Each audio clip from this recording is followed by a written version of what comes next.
hours after signing my divorce papers. I boarded a flight to Edinburgh with my 2 children.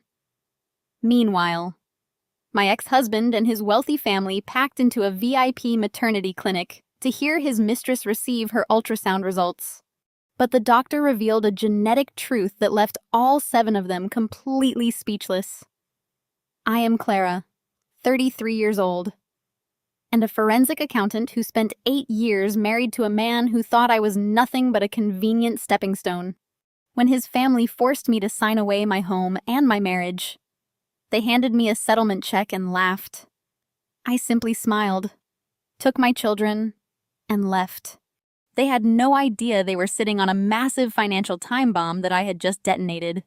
Before I continue this story, let me know where you are watching from in the comments below.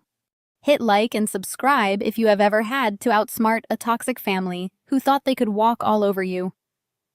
Sign on the dotted line. Clara. Let us not make this any more tedious than it already is. Harrison sounded bored, his voice cut through the sterile, over-air-conditioned atmosphere of the downtown Boston law office.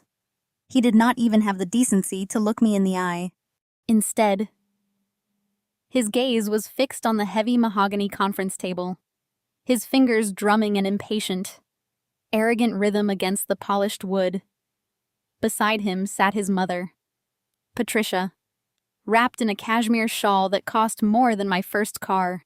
She exuded an aura of smug satisfaction that she did not bother trying to conceal. The visual hierarchy of power they were trying to project across this sprawling conference table was laughable.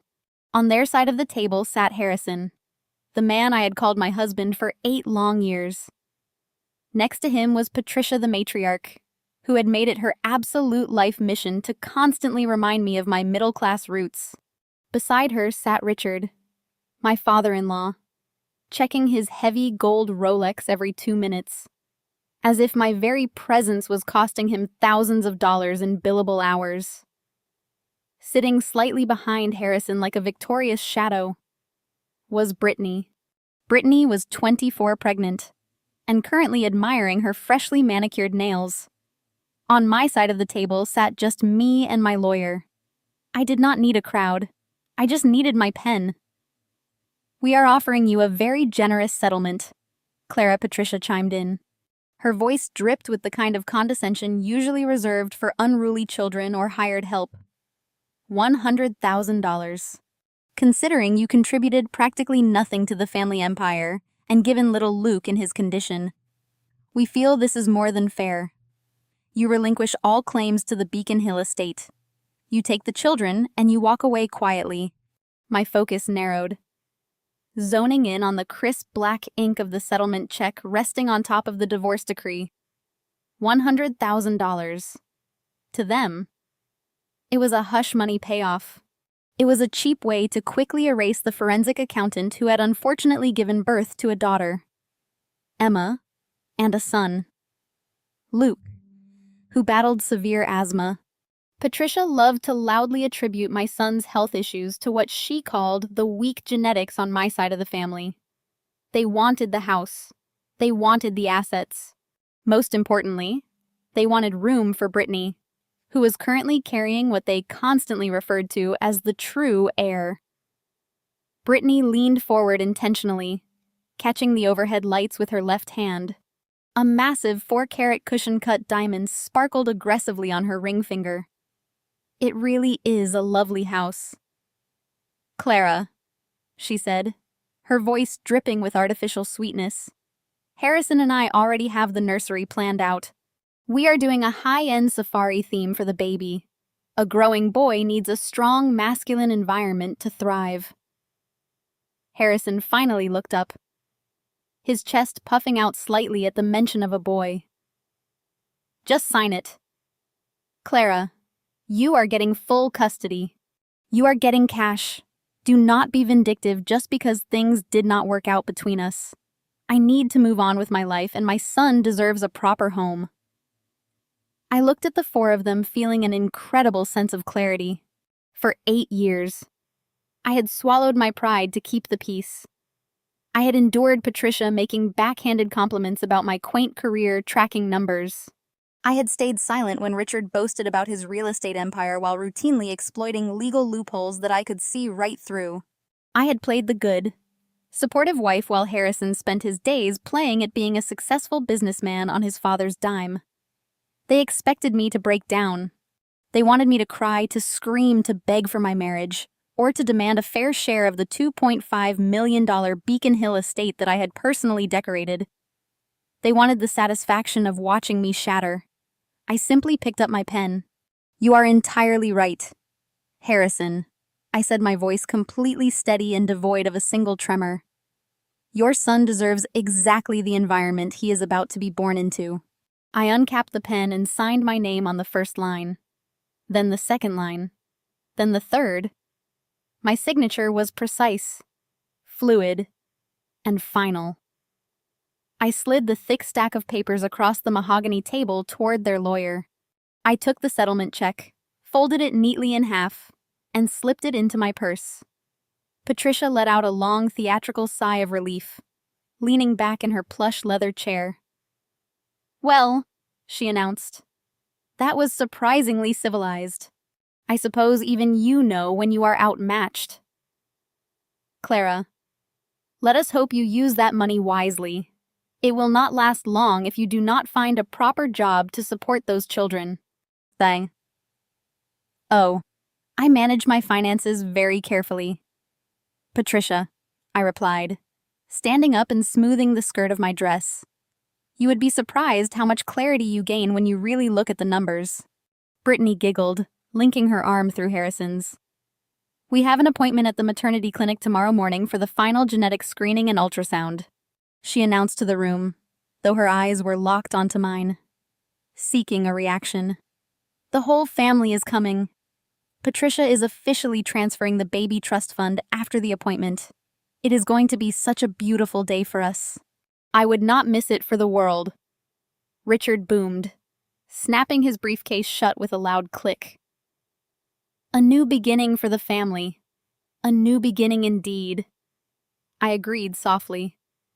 I looked down at the glittering ring on Brittany's finger. It was a ring bought just 3 weeks ago. It was a ring I knew for an absolute fact was purchased on the joint platinum credit card that I had secretly and legally unlined my name from exactly 24 hours after the transaction went through. They thought they had won. They thought they had discarded me with a fraction of what I was owed. I turned and walked out of the conference room. I did not look back as the heavy glass doors sealed shut behind me, cutting off the sound of their self-congratulatory laughter. Let them have the Beacon Hill house. Let them have their safari-themed nursery. Let them bask in their perceived victory. What Harrison, Patricia, Richard, and Brittany did not know was that they were not sitting on an empire. They were sitting on a ticking financial time bomb. And I had just handed them the detonator. My name is Clara. And as I walked down the long carpeted hallway toward the elevators, my heart hammered against my ribs. But my face remained an impenetrable mask. The psychological warfare I had just endured in that conference room was a masterclass in manipulation. For the entire hour before I finally signed those papers, Patricia had orchestrated a relentless, coordinated attack designed to strip me of my dignity. She had always weaponized my background against me. "You are a charity case." "Clara," Patricia had hissed when the lawyers were briefly out of the room.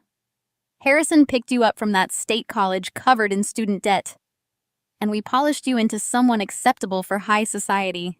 You should be paying us for the privilege of carrying our last name these past 8 years.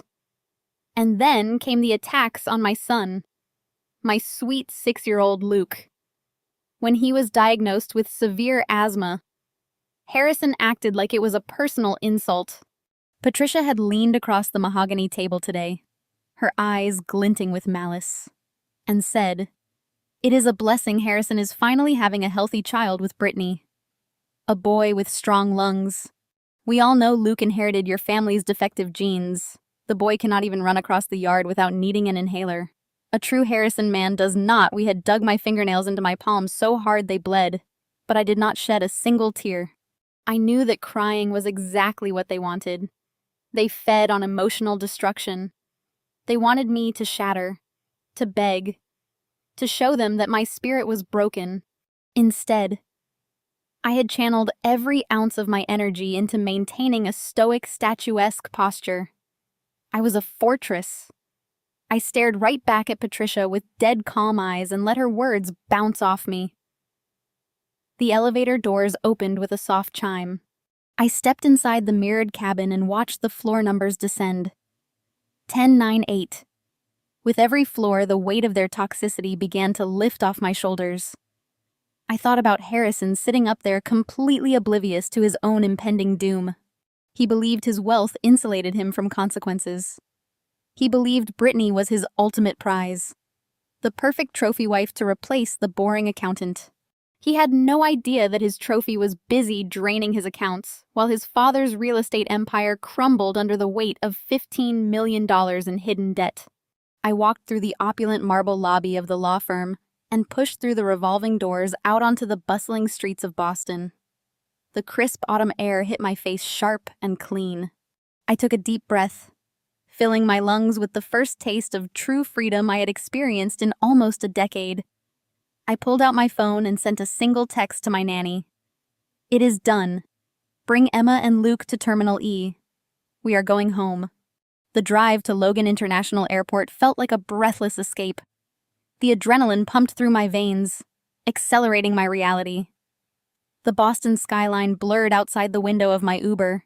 This was the city I had called home for nearly a decade now, rapidly shrinking in my rearview mirror. I checked my watch. It was 2:15 in the afternoon, my flight to Edinburgh. Scotland was scheduled to board at 4:30. I had exactly enough time to vanish before anyone realized what had truly happened. When I arrived at Terminal E, my nanny Maria was already waiting near the international check-in desks. She was holding 6-year-old Luke by the hand, while 8-year-old Emma sat dutifully on top of our matched black luggage. Mommy Emma shrieked, launching herself into my arms the moment she spotted me. "Hey, sweetie," I murmured, burying my face in her soft hair. Luke hugged my legs, his breathing steady and clear. I had packed his asthma medications, his nebulizer, and every piece of medical documentation we owned securely in my carry-on bag. I would never let anyone make him feel weak again. "Everything went smoothly?" Maria asked softly, handing me our 3 dark blue passports. "Perfectly," I said, offering her a genuine smile. "Thank you, Maria, for everything." I handed her a thick envelope containing a generous severance package and a glowing letter of recommendation. She hugged me tight, her eyes shimmering with unshed tears. She had lived in our house. She knew the hell I had silently endured for the past year. She knew about Harrison's late nights, Patricia's unannounced inspections, and the suffocating atmosphere of a home built on lies. Once we cleared security and settled into the business class lounge, I opened my laptop one last time on American soil. As a forensic accountant, my entire career was built on finding the invisible threads of deception. People often lie. Numbers simply do not. When you track the flow of money, you map the true character of a person. 7 months ago, I had noticed a discrepancy in our joint accounts. A missing $5,000 here and unexplained hotel charge there.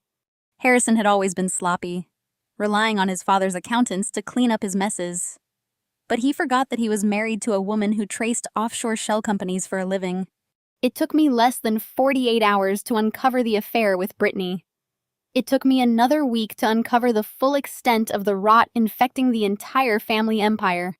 Richard's sprawling real estate firm, the source of Patricia's boundless arrogance, was bleeding out rapidly. To maintain their lavish lifestyle, Richard had been leveraging properties against each other, hiding a $15 million bad debt inside complex corporate structures. And their safety net, their golden parachute, was me. Over the years, Richard and Harrison had quietly attached my name and my immaculate credit score as a guarantor to several very highly leveraged commercial loans.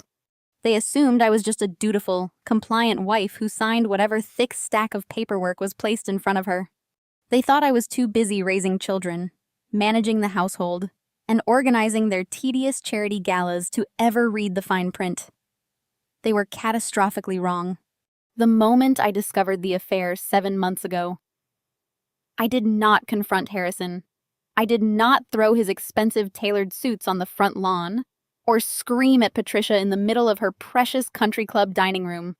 Taking a step back to analyze my life, I realized that blowing up my marriage with a dramatic public confrontation would only give them the opportunity to hide their assets and trap me in a messy, drawn-out legal battle. Instead, I went to war in the shadows. Over the course of 6 grueling months, I systematically dismantled their financial grip on me. I engaged a ruthless, highly discreet legal team. We quietly untangled my name from every single one of Richard's toxic commercial loans, citing fraudulent signatures and severe misrepresentation. This was not hard to prove, given Richard's famously sloppy paperwork and his arrogant habit of forging my initials to expedite banking processes. Because the loans were suddenly secured under false pretenses, the banks immediately flagged the accounts for review. But I did not stop there. A forensic accountant knows exactly what the Internal Revenue Service looks for when auditing high net W worth individuals. I compiled a meticulously organized 400-page dossier detailing Richard's rampant tax evasion, his offshore dodging, and his entirely fraudulent expense reporting. I mailed it anonymously to the whistleblower office.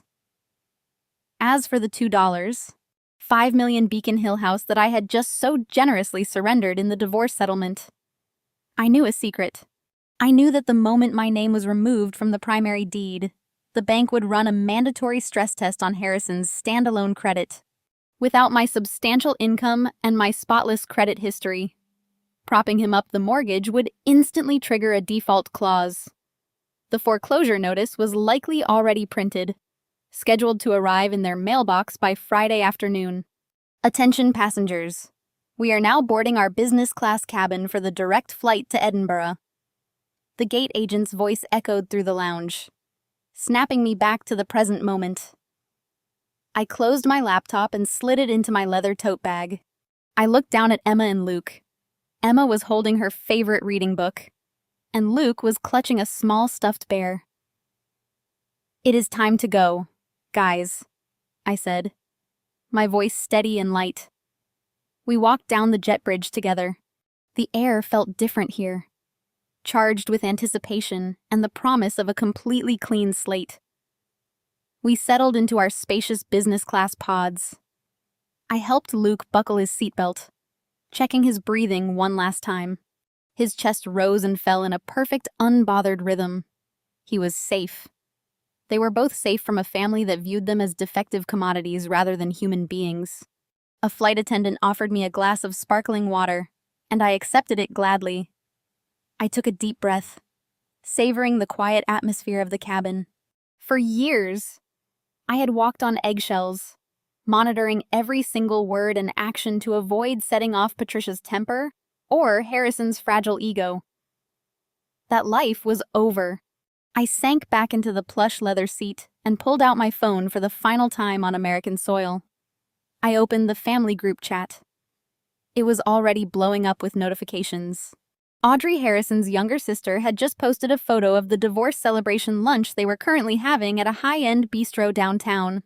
Audrey was a master of performative cruelty, a woman who lived her entire life for carefully curated social media aesthetics. The photo showed champagne glasses clinking with Brittany front and center, heavily pregnant and glowing with unearned victory. The text beneath the photo made me smirk. So glad the dead weight is finally gone. I cannot wait to welcome my new nephew tomorrow. Brittany is already glowing, Patricia replied immediately. The house feels lighter already. Tomorrow is going to be a perfect day for our family. Then came a message from Jamal, Audrey's husband. Looking forward to it. I stared at Jamal's brief message. Jamal, the quiet, impeccably dressed brother-in-law. He was the only African American man in this overwhelmingly white, status-obsessed family. Jamal always played the role of the supportive, dignified husband to Audrey, nodding along with Patricia's snide remarks while keeping his own hands remarkably clean. But numbers do not lie, and neither do hotel credit card authorizations. I knew exactly what Jamal was hiding, and I knew exactly what was growing inside Brittany's womb. I powered down my phone. I removed the protective case, popped out the SIM card tray, and pulled out the tiny piece of plastic that connected me to their toxic world. I dropped the SIM card into my empty water glass, watching it sink to the bottom. I did not need to see the fallout. I had orchestrated it to absolute perfection. We were going to Edinburgh. I had accepted a senior partnership at a prestigious international accounting firm months ago. I had transferred all my personal wealth, which remained completely untouched by the divorce settlement. Thanks to a bulletproof post-nuptial agreement I had tricked Harrison into signing years ago, into secure overseas trusts. I buckled my seatbelt as the plane engines roared to life. The aircraft taxied down the runway, gaining speed before finally lifting off the ground. As the wheels tucked away and we climbed higher into the clouds, severing my physical ties to the United States, I closed my eyes and allowed myself a genuine, peaceful smile. Tomorrow morning at 9 o'clock, the 7 members of my ex-husband's family would walk into that VIP maternity clinic expecting to crown their new king.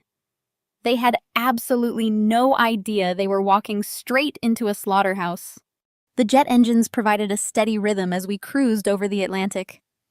I watched Emma and Luke sleep in their seats, their chests rising and falling in perfect synchronization. For the first time since I married Harrison, I felt my heartbeat slow to a normal pace. The anxiety permanently lodged in my throat was finally dissolving. Looking out the window at the endless expanse of dark water below, my mind drifted back over the past 8 years. It was a period of my life defined by a relentless, suffocating pressure to conform to a standard of wealth that did not actually exist. When I first met Harrison, I was a pragmatic numbers girl from a working-class neighborhood, dazzled by his polished charm and the illusion of his family dynasty. I had blindly fallen into an intricate trap completely disguised as a romantic fairy tale. The Harrison family brand was built entirely on smoke mirrors and aggressive public relations. Richard operated his real estate empire like a medieval thief demanding absolute loyalty and projecting an image of untouchable financial supremacy. He hosted lavish charity galas, drove imported sports cars, and wore custom-tailored suits that screamed old money. But as a forensic accountant, I quickly learned to read the silence between the numbers. The absolute truth was that Richard was a terrible, fundamentally incompetent businessman. He survived on aggressive leveraging borrowing against properties that were already mortgaged to the hilt and moving cash through a labyrinth of shell companies to cover his operating losses. The elite family business was nothing more than a glorified Ponzi scheme running on fumes and family pride. Harrison was perfectly content to play the role of the princely heir, drawing an exorbitant salary for a job that consisted mostly of taking clients to golf courses and signing documents he never bothered to read. He lived in a blissful state of subsidized ignorance, entirely dependent on the crumbling empire his father desperately tried to keep afloat. Patricia was the architect of the family social hierarchy, and she wielded her approval like a weapon. In her eyes, the world was divided into people who mattered and people who served those who mattered. Audrey Harrison's younger sister was the undisputed golden child. Audrey could do no wrong, even as she drifted aimlessly from one expensive hobby to another, funded entirely by Richard's dwindling credit lines. Patricia celebrated Audrey's mediocrity as if it were sheer genius, while simultaneously scrutinizing my every move. I was the outsider the utility player brought in to handle the tedious mechanics of real life, while the royals danced at the ball. Patricia never missed a chance to remind me that my background was pedestrian. If I bought a dress off the rack, she would offer a tight, pitying smile and suggest I use the family stylist. If I cooked a meal myself, she would ask why I had not simply hired a caterer. The toxicity seeped into every interaction, poisoning the air we breathed. When Luke was born with severe asthma, Patricia treated it as a personal affront to the family bloodline. She loudly lamented that my inferior genetics had tainted their perfect pedigree. Harrison never once stood up for me. He simply nodded along with his mother, retreating to his study with a glass of scotch rather than defending his own wife and son. But the emotional abuse was merely the packaging for their true objective, which was relentless financial exploitation. When the market tightened and Richard's reckless investments began to sour, they suddenly remembered my professional expertise. Under the guise of bringing me into the inner circle, they asked me to review some files to sign a few guarantor forms to help secure better interest rates using my flawless credit score. "We are building this for your children, Clara," Richard would say, clapping a heavy hand on my shoulder. "This is how legacy families operate. We share the risk to share the reward." It was a masterful manipulation. They used my fierce protective instinct for my children against me. Over the years, I became the invisible pillar holding up their collapsing mansion. I balanced the books they destroyed. I restructured the debt they blindly accumulated. And I signed my name to commercial loans that kept their luxury vehicles in the driveway. They treated my pristine credit rating like an infinite bank account, assuming I would forever remain the quiet, dutiful accountant who was just grateful to be invited to their dinner table. They completely mistook my calculated silence for blind submission. They fatally mistook my enduring patience for inherent weakness. They never realized that a forensic accountant is trained to observe, to document, and to prepare. I spent 8 years cataloging every fraudulent tax return, every illegal transfer of corporate funds into personal accounts, and every forged signature. I mapped their entire financial ecosystem down to the last stolen dollar. While they were busy hosting cocktail parties and laughing at my expense, I was quietly building a firewall around myself and my children. The moment Harrison brought Brittany into the picture, parading her around as the new mother of the true heir, he gave me the exact cover I needed. They were so distracted by the shiny new toy, so consumed by the arrogant belief that they had finally replaced me with someone better that they stopped watching my hands. They handed me the perfect opportunity to methodically sever the financial arteries, keeping their fraudulent lifestyle alive without raising a single alarm. Sitting on this plane, soaring high above the clouds, I felt no guilt. I had given them 8 years of my life, my loyalty, and my labor. They had repaid me with betrayal, mockery, and theft. The debt was finally settled, and now it was their turn to pay. As the flight attendants began dimming the cabin lights for our overnight journey, I allowed myself to mentally review the final brilliant stroke of my escape plan. His impending downfall was poetic justice. It all started exactly 7 months ago on a mundane Tuesday afternoon. I was sitting in my home office reviewing our quarterly personal expenses when a glaring anomaly caught my eye. Forensic accountants do not see numbers as static figures on a page. We see them as a narrative, a map of human behavior. Harrison had charged $4,000 to a luxury boutique hotel downtown, categorized lazily under corporate client entertainment. It was a sloppy categorization considering his father's firm had suspended all luxury client perks a week earlier due to severe cash flow issues. I dug deeper. It took merely 3 clicks and a cross-reference with our joint credit card statements to unravel his secret life. There were expensive dinners at romantic restaurants, charges for high-end maternity wear, and a massive deposit to a private fertility clinic. The timeline was painfully clear. Harrison was not just having an affair with a 24-year-old named Brittany. He was building an entirely parallel life while I was washing his laundry and managing his children's medical appointments. Most spouses would have confronted their cheating partner immediately. They would have thrown plates, demanded answers, and wept over the betrayal. I did not shed a single tear. When you realize the person you married is nothing more than a parasite, grief is quickly replaced by a cold, calculating survival instinct. I closed the credit card statement and opened the broader financial portfolio of the Harrison family empire. If my husband was stupid enough to leave a digital trail of his infidelity on a joint account, what else were they hiding?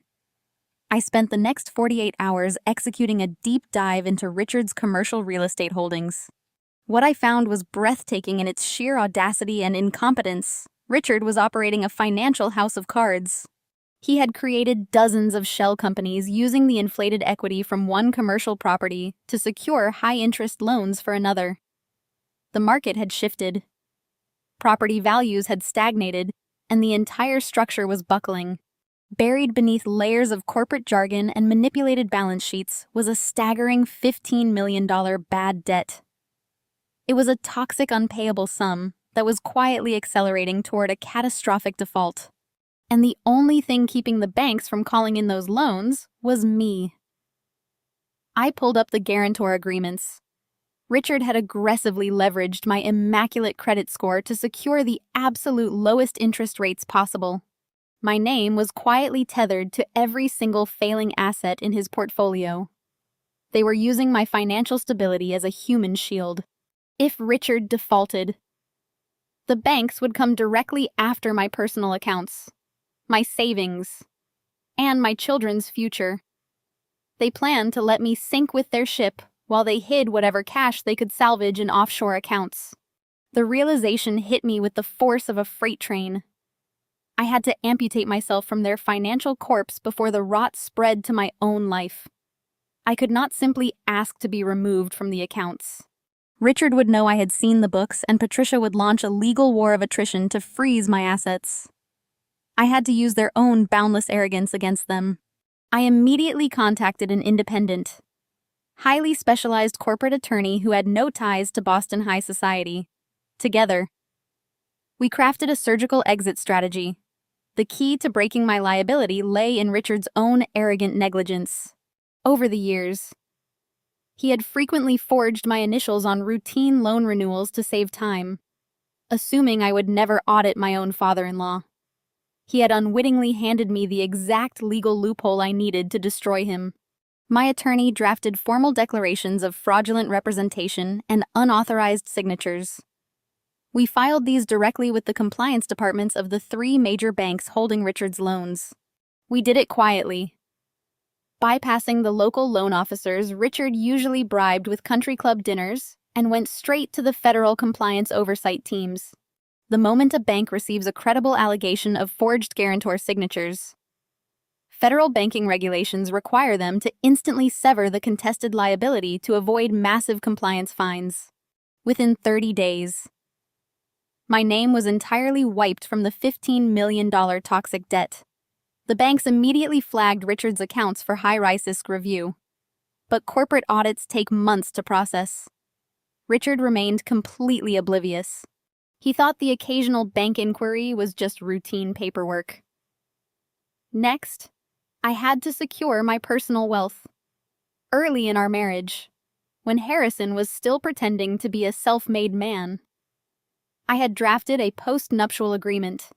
I had presented it to him as a tax optimization strategy, masking the ironclad asset protection clauses under layers of boring accounting jargon.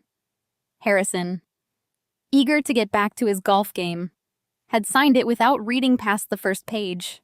That document legally walled off my business income, my investments, and my personal savings from any marital dispute.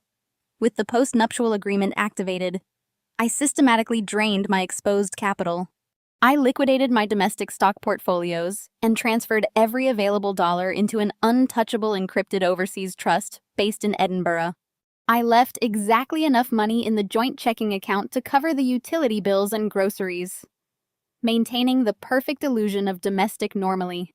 By the time Harrison walked into the kitchen 2 months ago and casually announced he wanted a divorce because he had outgrown our marriage, my financial extraction was already 100% complete.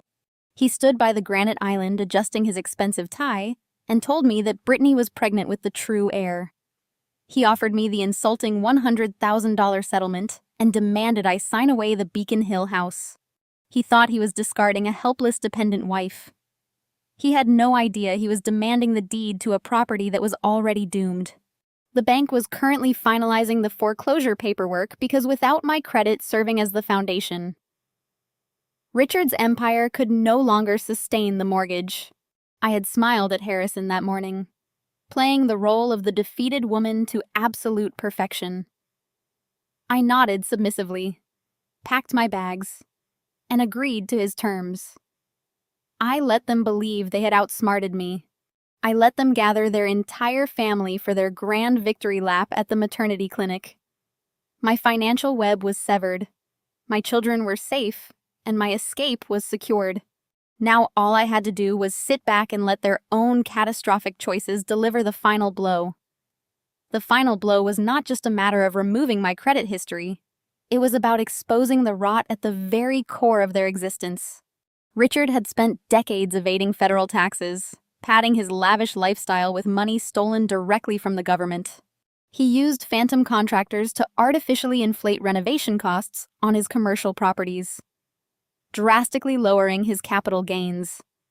He wrote off Patricia's luxury shopping sprees to Milan and Paris as vital corporate scouting trips. He even claimed Audrey's massive monthly allowance as a consulting fee for a marketing firm that literally did not exist. For a forensic accountant. Untangling Richard's tax fraud was like reading a brightly colored children's book. The sheer arrogance of his methods left a paper trail so wide and luminous that it practically begged for a federal audit. I spent my evenings over those 6 months compiling a meticulously indexed 400-page dossier. I highlighted every single illegal deduction, mapped out every offshore tax shelter, and cross-referenced every manipulated depreciation schedule. I bound it in simple black folders and mailed it directly to the Internal Revenue Service whistleblower office. The federal government does not send polite warning letters when they receive airtight, undeniable evidence of a $15 million tax evasion scheme. They act with absolute terrifying precision. They freeze accounts. They seize assets. They lock down every penny before the targets even realize they are under a criminal investigation. Furthermore, by filing officially as a whistleblower, I was legally entitled to a percentage of the recovered funds.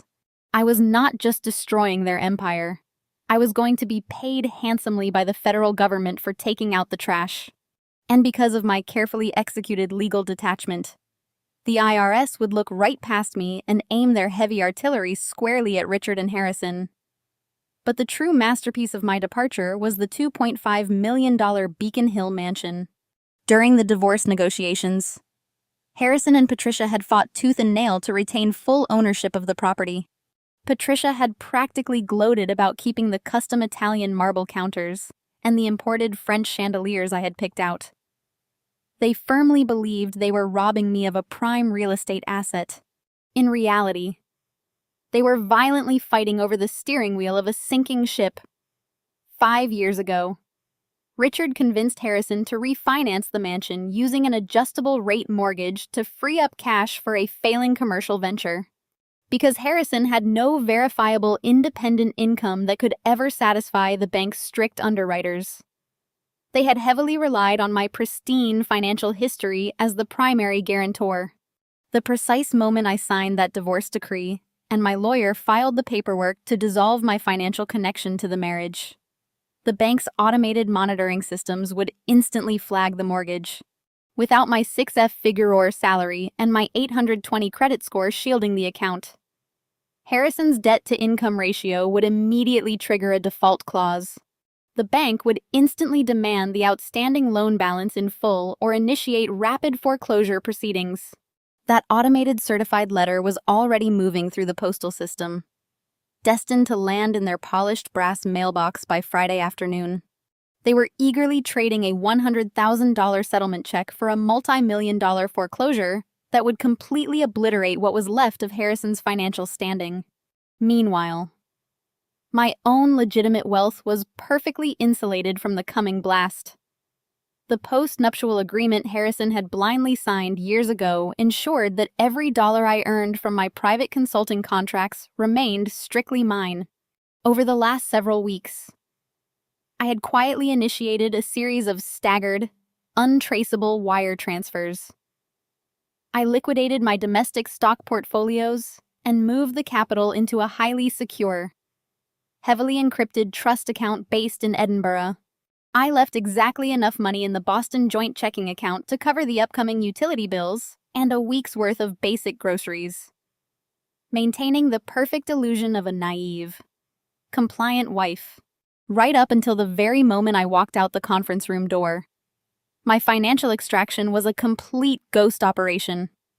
I left absolutely no trace, no forwarding address, and no warning. I looked down at the screen of my laptop. The digital flight map showed our plane smoothly passing over the dark, freezing waters of the North Atlantic.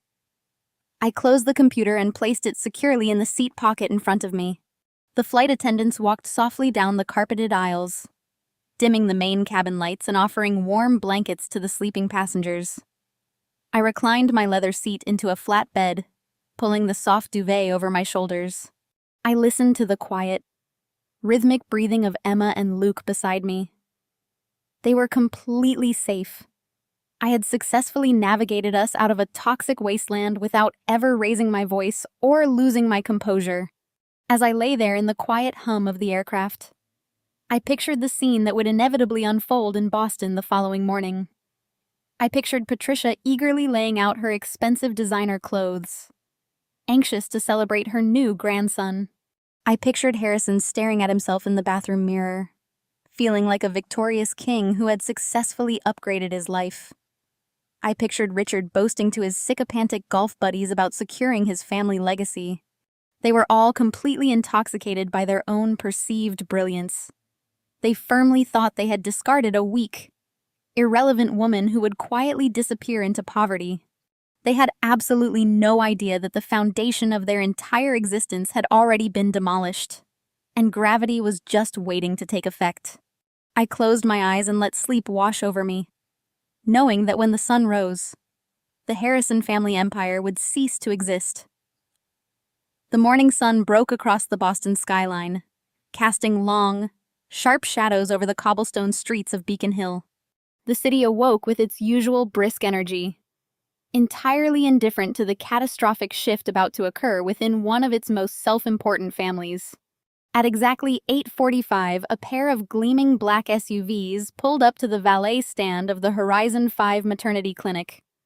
The facility was an exclusive ultra-modern medical center, catering strictly to the wealthiest residents of Massachusetts. It featured private entrances, catered waiting rooms, and doctors who charged exorbitant retainer fees just to keep their cell phones on at night. This was exactly the kind of sterile, high-status environment where the family felt most at home. Richard stepped out of the lead vehicle, first tossing his keys to the valet with a practiced flick of his wrist. He adjusted his expensive wool coat, puffing out his chest as he surveyed the glass facade of the building. To anyone passing by, he looked like a titan of industry, a man completely in control of his vast real estate empire. He wore his arrogance like a second skin, completely oblivious to the fact that federal investigators were likely already reviewing the explosive financial dossier sitting on a desk in Washington. Patricia emerged from the passenger side, her heels clicking sharply against the pavement. She wore a tailored beige suit and clutched a thick monogrammed leather portfolio tightly against her chest. Inside that portfolio rested the legal documents required to transfer $5 million into a newly established trust fund. She patted the leather affectionately, her face flushed with the thrill of total victory. She had spent the entire car ride gloating about how smoothly the divorce proceedings had gone, mocking my quick departure, and celebrating the removal of what she called the dead weight, dragging down their bloodline. From the second SUV, Harrison emerged. He quickly walked around to the passenger side, opening the door with a theatrical display of chivalry. Brittany stepped out, her hand resting heavily on her 5-month baby bump. She wore a tight designer maternity dress, clearly purchased on the joint credit card I had already canceled. The morning sunlight caught the massive 4-carat cushion-cut diamond on her ring finger, sending fractured rainbows dancing across the pavement. She beamed at Harrison, playing the role of the glowing, triumphant mother to be with absolute perfection. Behind them came Audrey Harrison's younger sister. She did not even bother greeting the valet. Her phone was already out held high at arm's length as she meticulously documented the grand arrival for her social media followers. She adjusted her hair, flashing a brilliant, entirely manufactured smile at the camera lens while narrating their monumental family milestone. Walking quietly beside Audrey was her husband, Jamal, a tall, impeccably dressed African-American man. Jamal moved with a quiet, deliberate grace that sharply contrasted with the chaotic, loud energy of his in-laws. He wore a sharp charcoal suit and kept his hands resting casually in his pockets. Jamal was the master of playing the supportive background character. He always nodded at Patricia's snide remarks and offered polite, measured responses to Richard's boasting. Today was no different. His face was a mask of serene composure, revealing absolutely nothing of the devastating secret he held. He offered a polite nod to the clinic staff at the door, his eyes completely unreadable as he followed his wife into the building. The family congregated in the expansive marble-floored lobby of the clinic. A man in a sharp pinstriped suit rose from a waiting chair and approached them. It was their family attorney, the man tasked with overseeing the legal execution of the trust fund transfer. He shook Richard's hand enthusiastically, then turned to Patricia. "Everything is finalized and ready for your signature," Patricia, the lawyer, said, his voice echoing slightly in the cavernous lobby. "The trust accounts are primed. The moment the doctor confirms the genetic screening and gives the baby a clean bill of health, we can execute the transfer immediately. It is a seamless process from there." "Excellent," Patricia replied, her voice carrying an air of absolute royalty. "A healthy baby boy is exactly what this family needs. A strong heir to carry the name forward. We have waited entirely too long to secure our legacy." Harrison puffed out his chest, wrapping his arms securely around Brittany's waist. "He is going to be perfect." "Mom, Brittany comes from great athletic stock. We will not have to deal with any of the weakness we saw in the past. This kid is going to be a powerhouse." Brittany giggled, leaning into his embrace. "He kicks so hard already. Babe, I just know he's going to be a champion."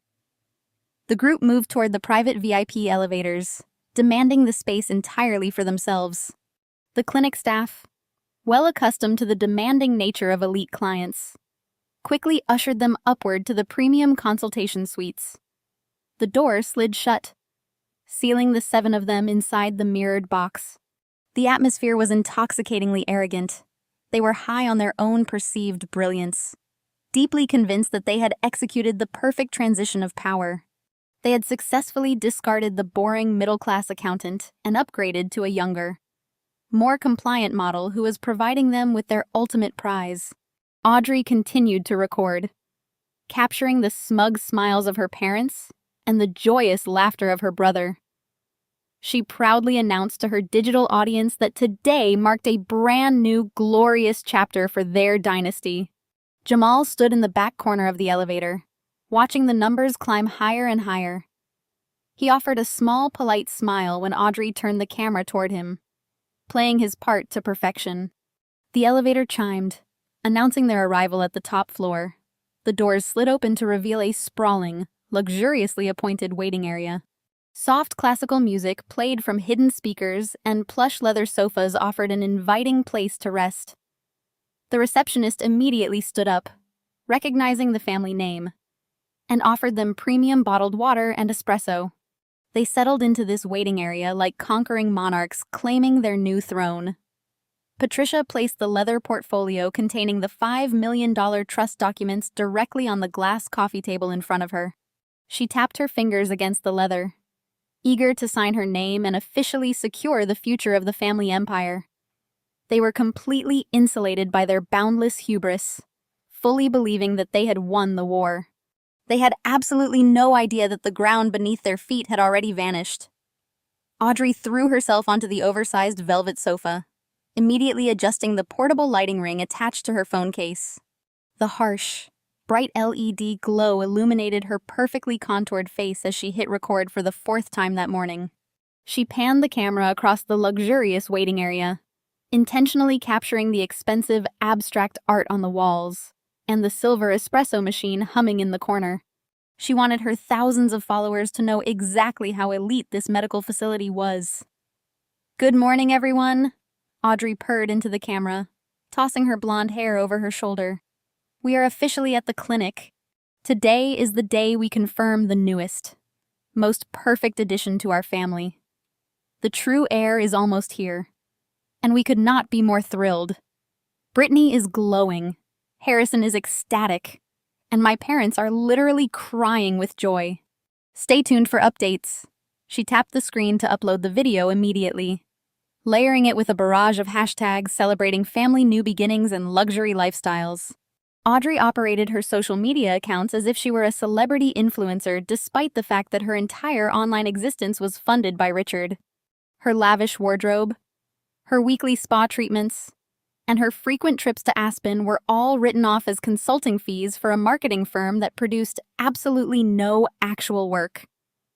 I knew this because I had audited the fraudulent invoices myself. She lived in a complete fantasy world sustained entirely by the financial fraud I had just handed over to the federal government. With the video posted, Audrey turned her attention back to the room. She looked at Brittany, who was sipping a sparkling water and basking in the undivided attention of her future in-laws.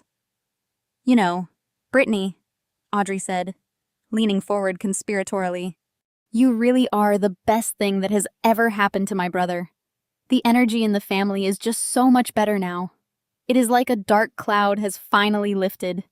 Patricia nodded vigorously in agreement, carefully adjusting the diamond tennis bracelet on her wrist. "A dark cloud is exactly right, Audrey. Clara always brought such a depressing, heavy atmosphere to every family event. She never knew how to engage with our social circle. I swear, every time we hosted a charity gala, I had to practically beg her to wear something appropriate. She always looked like she belonged behind a reception desk, not at the head table." Brittany offered a sympathetic, deeply patronizing smile. "I cannot even imagine dealing with that for 8 years. Harrison told me she used to spend her weekends reading tax laws instead of going to the country club. It is just so sad. But do not worry, Patricia. I already contacted a premier interior designer. We are completely gutting the Beacon Hill house. Every single trace of her boring pedestrian taste is going straight into a dumpster by next week." "That is my girl," Harrison cheered, kissing Brittany on the cheek. Out with the old, in with the better. The performative cruelty was staggering. They were not just moving on from an 8-year marriage. They were actively trying to erase my entire existence from their history.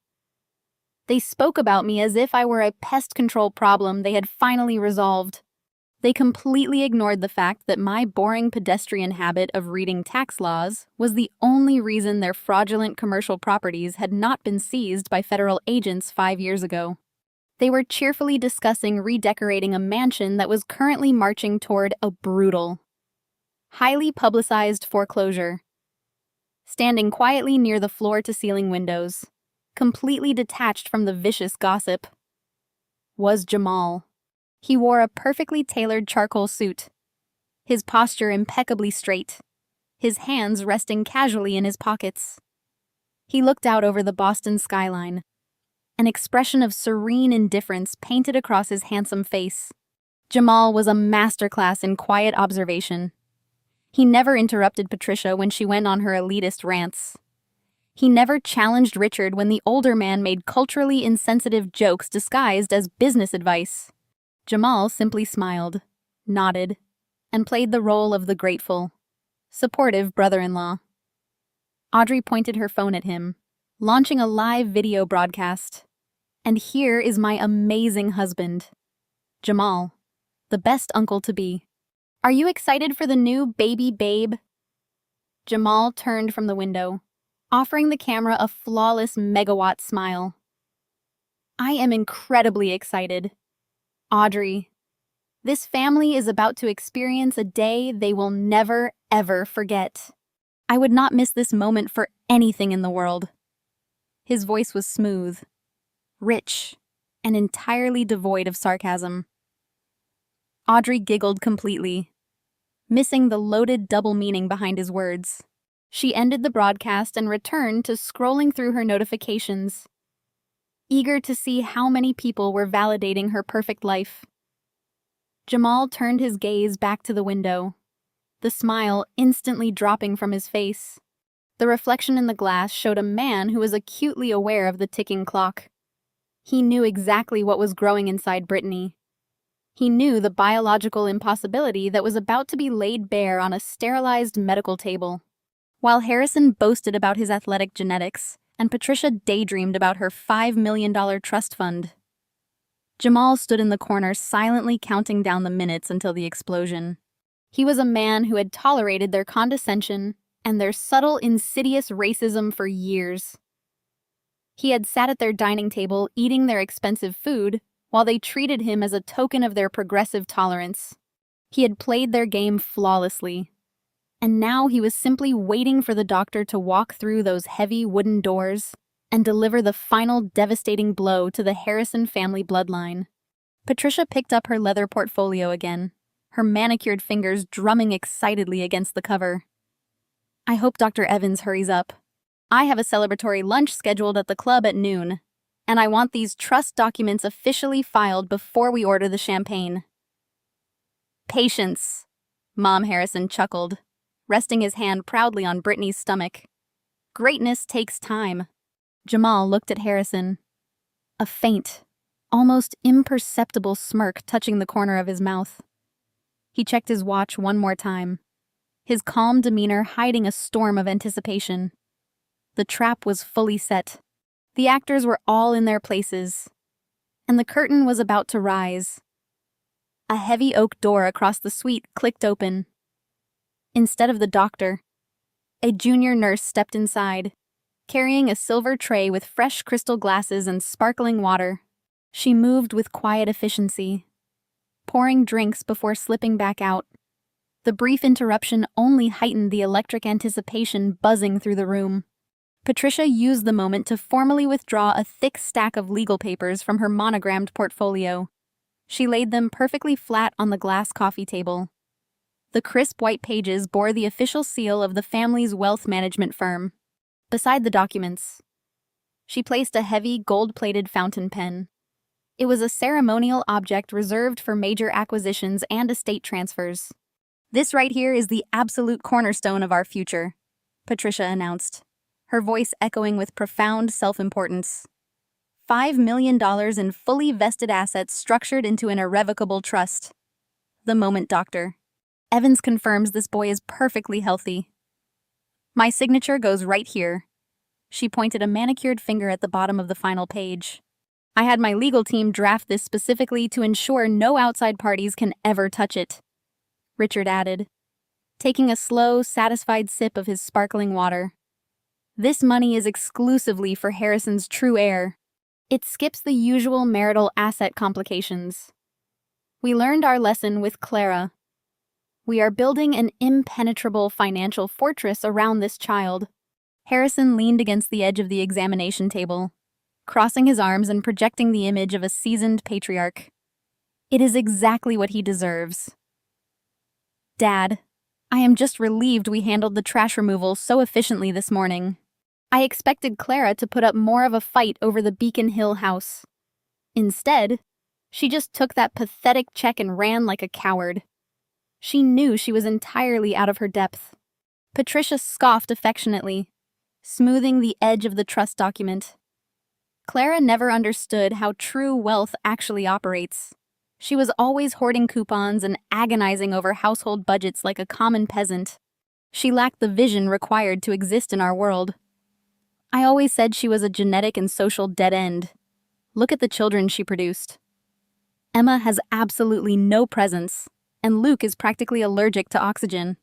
Brittany dramatically placed a protective hand over her swelling stomach, sighing with exaggerated sympathy. It really is a tragedy that Harrison had to endure that for nearly a decade.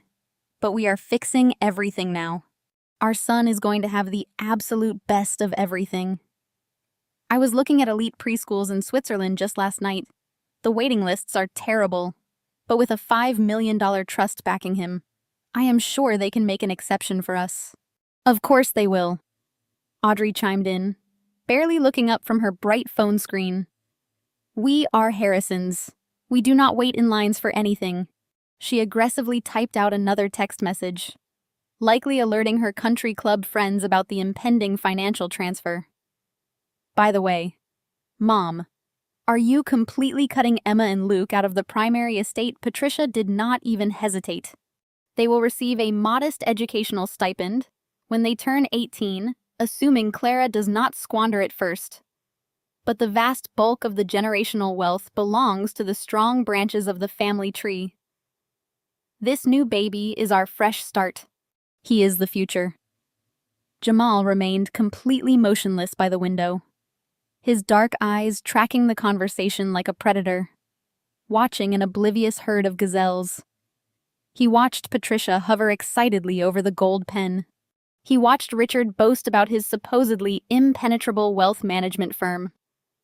He watched Harrison take full credit for a financial masterstroke that was actually a catastrophic failure. Not a single person in that room realized that the $5 million Patricia was so eager to sign away did not actually exist anymore.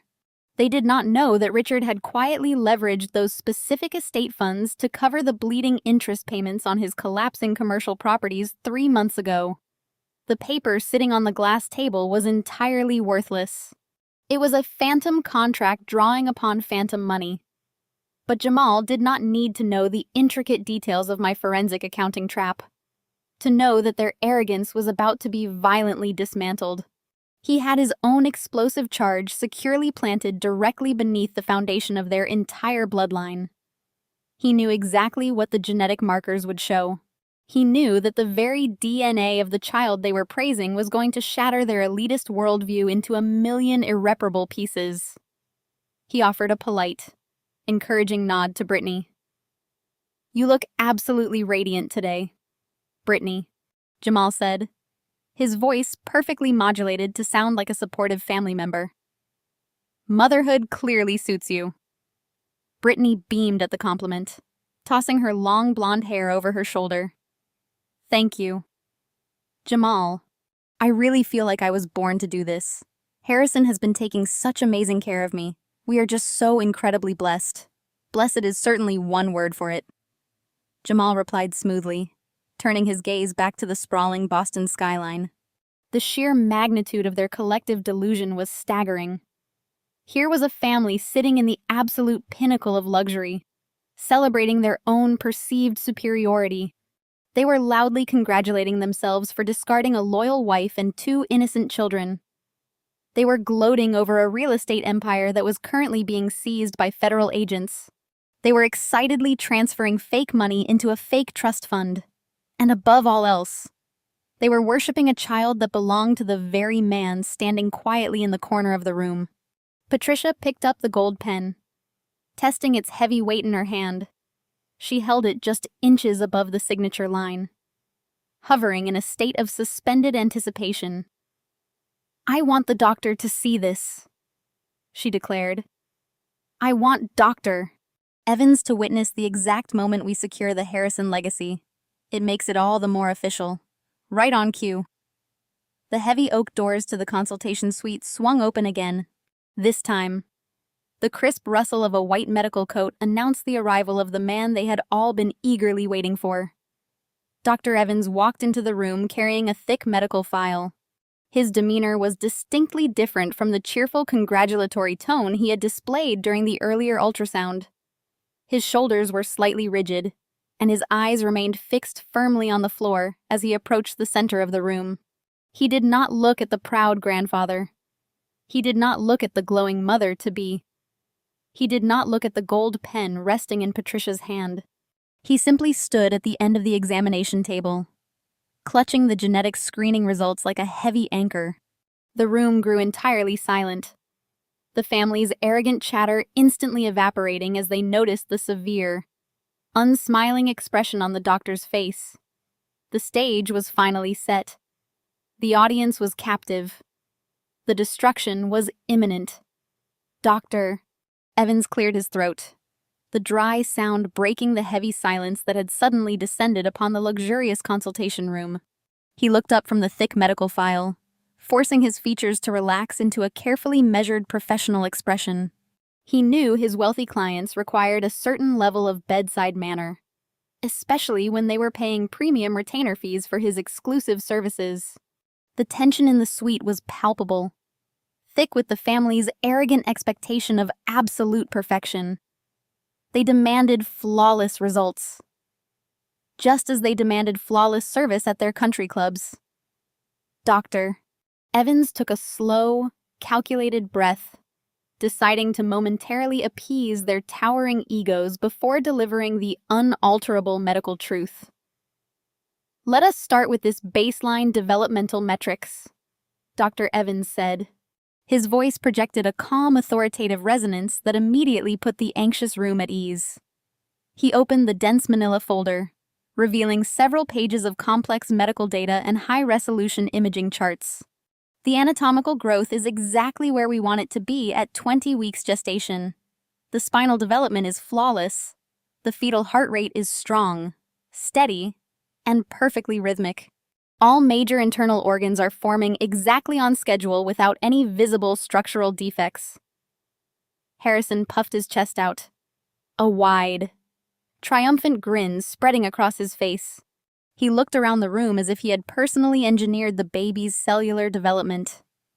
I knew it, he declared, squeezing Brittany's hand with aggressive pride. Nothing but the absolute best. A true Harrison. And the gender? Patricia asked urgently. Her fingers gripped the heavy gold fountain pen, hovering anxiously over the $5 million trust document. We are certain it is a boy. We need absolute verification before I sign these legal transfers. Doctor. Evans nodded, offering a tight, obligatory smile. The chromosomal analysis confirms it with absolute medical certainty. You are having a boy. The room immediately erupted into a chaotic chorus of elite self-congratulation. Richard let out a booming theatrical laugh, clapping Harrison on the back with such aggressive force, it made the younger man stumble forward half a step. Patricia clasped her manicured hands together in pure ecstasy, her eyes shining with the distinct thrill of secured generational power. Audrey squealed loudly, instantly raising her smartphone to record her own reaction for her thousands of online followers, eagerly narrating the glorious victory of the new family heir. Brittany pined beneath the bright clinical lights, adjusting her posture on the examination table to maximize her glowing maternal image. Jamal stood perfectly still by the expansive glass window. He did not clap. He did not cheer. He did not offer a single word of congratulation. He simply maintained his serene, polite smile, watching the arrogant circus unfold with the detached, cold amusement of a man holding a hidden detonator. This is the greatest day in the history of our family, Patricia announced. Her voice trembled with overwhelming self-importance. She positioned the sharp tip of the gold pen directly over the signature line of the thick legal document. Dr. Evans, your confirmation was the final piece we needed today. I am executing this massive financial transfer right now to protect my grandson. Mrs. Harrison, please wait, Dr. Evans said. His voice was no longer accommodating or gentle. It was sharp, carrying an urgent clinical weight that instantly froze Patricia's hand in midair. The celebratory atmosphere vanished in an absolute instant, replaced by a sudden, suffocating chill. The air in the consultation suite felt as if it had been violently sucked through the ventilation vents. Richard stopped laughing mid-chuckle. Harrison's triumphant smile collapsed into a defensive, confused scowl. Audrey slowly lowered her expensive phone, her thumb hovering uncertainly over the bright red record button. Dr. Evans flipped past the initial growth charts to the deeper, far more complex sections of the non-invasive prenatal testing report. The crisp, sharp rustle of the heavy paper was the only sound echoing in the silent room. He took a deep breath, looking directly at Harrison and then slowly shifting his gaze toward Brittany. The expanded NIP is an incredibly sophisticated screening tool. Dr. Evans began, his tone slow, deliberate, and entirely devoid of emotion. It does not just tell us the gender or check for common chromosomal abnormalities like Down syndrome. We ordered the comprehensive expanded genetic panel precisely per your family's explicit request for the absolute highest tier of specialized medical care available.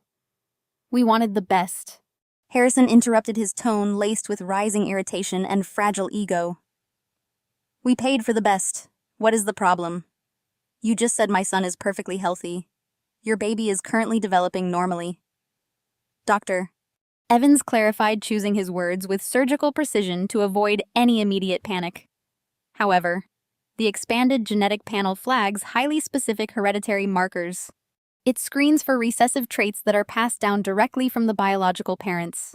When a specific genetic marker is flagged by the laboratory, it is my strict medical and ethical obligation to discuss the biological implications with the parents immediately. Patricia scoffed loudly, dropping the heavy gold pen onto the glass coffee table with a sharp ringing clatter. Genetic markers. That is completely absurd. The Harrison bloodline is absolutely impeccable. We do not have a history of any genetic diseases or weaknesses. If there is an anomaly on that paper, it must be a ridiculous laboratory error. Brittany shifted uncomfortably on the examination table, pulling the thin paper sheet slightly higher over her exposed stomach. Her previously glowing, victorious complexion suddenly turned a sickly shade of pale gray. "Is something wrong with my baby?" she asked, her voice tight with rising panic. "My family does not have any health problems at all. We are totally normal." "Doctor." Evans adjusted his glasses, his tired eyes locked firmly onto the dense rows of genetic sequencing data. Genetics simply did not care about offshore bank accounts, bloated trust funds, or exclusive country club memberships. DNA is an uncompromising ledger of absolute truth, immune to manipulation, bribery, or public relations spin. Dr. Evans tapped his index finger against the edge of the open file, choosing his next words with the utmost caution. He had delivered bad news to powerful people before, but this particular medical anomaly defied standard clinical logic given the couple sitting in front of him. The laboratory ran a comprehensive genetic screen on the fetal DNA extracted from Brittany's blood sample. Dr. Evans explained, keeping his voice carefully neutral. The results clearly indicate that the fetus is a carrier for the sickle cell trait. A profound, echoing silence filled the luxurious consultation suite. The medical term hung heavily in the sterilized air, completely alien to the Harrison family's carefully curated vocabulary. Richard blinked, his thick brow furrowing, as he struggled to process the information. Patricia withdrew her hand from the trust document as if the paper had suddenly caught fire. Harrison looked entirely bewildered, staring at the doctor as if the man had just started speaking a foreign language. Sickle cell trait. Harrison repeated, his tone laced with a mixture of aggressive skepticism and arrogant dismissal. "What on earth are you talking about?" "Dr. Evans, neither Brittany nor I have any history of whatever that is. We submitted our complete family medical histories to this clinic when we registered. We are perfectly healthy. We only associate with healthy people." "I understand this is unexpected." Dr. Evans continued, holding his ground against the rising tide of hostility. Sickle cell trait occurs when a child inherits one sickle cell gene and one normal gene. It is not the full disease, but rather a carrier status. The baby will live a normal, healthy life. The medical concern is not the immediate health of the child. The medical concern from a purely genetic standpoint is how the child acquired the trait in the first place. Brittany sat up straighter on the examination table. She pulled her designer maternity dress down over her knees, her blue eyes darting frantically between Harrison and the doctor. "I do not understand," she stammered, her voice thin and ready. "How does a baby get it if we do not have it?" "Did you do something wrong during the test?" Did the clinic contaminate my blood sample? Doctor? Dr. Evans shook his head firmly. There was no contamination. Brittany, the laboratory operates under the strictest federal protocols. When they flagged this specific genetic marker, I immediately ordered them to rerun the entire sequencing panel to verify the findings. They processed the secondary sample twice. The results are absolute and medically undeniable. The baby is a carrier of the sickle cell trait. Patricia stood up from the plush leather sofa. Her tailored beige suit rustled sharply in the quiet room. This is completely unacceptable, she demanded, pointing an accusatory finger at the doctor. You are telling me my grandson carries a genetic mutation. We pay this clinic hundreds of thousands of dollars to ensure absolute perfection. You need to fix this error immediately. We do not carry defective genes in our bloodline. You will recall that we specifically divorced my former daughter-in-law to rid ourselves of genetic weaknesses. Mrs. Harrison, this is not an error that can be fixed. Dr. Evans stated his professional patience beginning to wear thin against their relentless arrogance. It is a biological fact written directly into the chromosomal makeup of the fetus. And that is precisely where the medical discrepancy lies. He took a deliberate step back from the examination table, crossing his arms over his white coat. Sickle cell trait is a highly specific genetic marker. Doctor, Evans explained, his gaze moving slowly from Harrison to Brittany. It is a hereditary condition predominantly found in populations of African, Mediterranean, or Middle Eastern descent. It is extraordinarily rare in individuals of exclusively Northern European Caucasian ancestry. For a child to carry the sickle cell trait, it is an absolute biological requirement that at least one of the biological parents must carry the genetic marker and pass it down. The doctor stopped speaking. He let the undeniable weight of the medical science crash into the room. He looked at Harrison, a man with pale skin, light brown hair, and distinctly Northern European features. He looked at Brittany, a woman with bright blonde hair, pale skin, and striking blue eyes. Two Caucasian parents expecting a child who carried a genetic trait inextricably linked to a completely different demographic. Harrison let out a loud, mocking laugh, throwing his hands up in the air in an exaggerated display of outrage. "This is a joke," he declared, looking around the room for validation from his powerful father. "This is a complete scam. You are looking at two white people. Doc, my family traces its lineage back to the Mayflower. Brittany's family is from a tiny farming town in the Midwest. Neither of us has a single drop of African or Middle Eastern blood in our entire genetic history. Your expensive laboratory completely botched the test. You mixed up my son's DNA with someone else's. I will sue this clinic for every penny it has for trying to pass off faulty medical records on my family." "I assure you there was no mix-up," Dr. Evans replied firmly, tapping the thick file on the counter. The fetal DNA matched the maternal DNA extracted from Brittany's blood sample with 99.9% certainty. We know unequivocally that this is her biological child. The maternal genetic contribution is absolute. The anomaly lies entirely within the paternal genetic contribution. "What exactly are you implying?" Richard roared, stepping forward to defend his son's honor. His face flushed a dark, angry red, the veins in his neck bulging against his starched collar. "Are you standing there accusing my son of not being the father of his own child? Are you accusing my future daughter-in-law of infidelity right in front of her family?" "I am not making accusations." "Mr. Harrison, doctor," Evans replied, his voice remaining totally clinical and detached. "I am simply presenting the biological facts. The genetics of the fetus contain a hereditary marker that cannot be biologically reconciled with Harrison's genetic profile.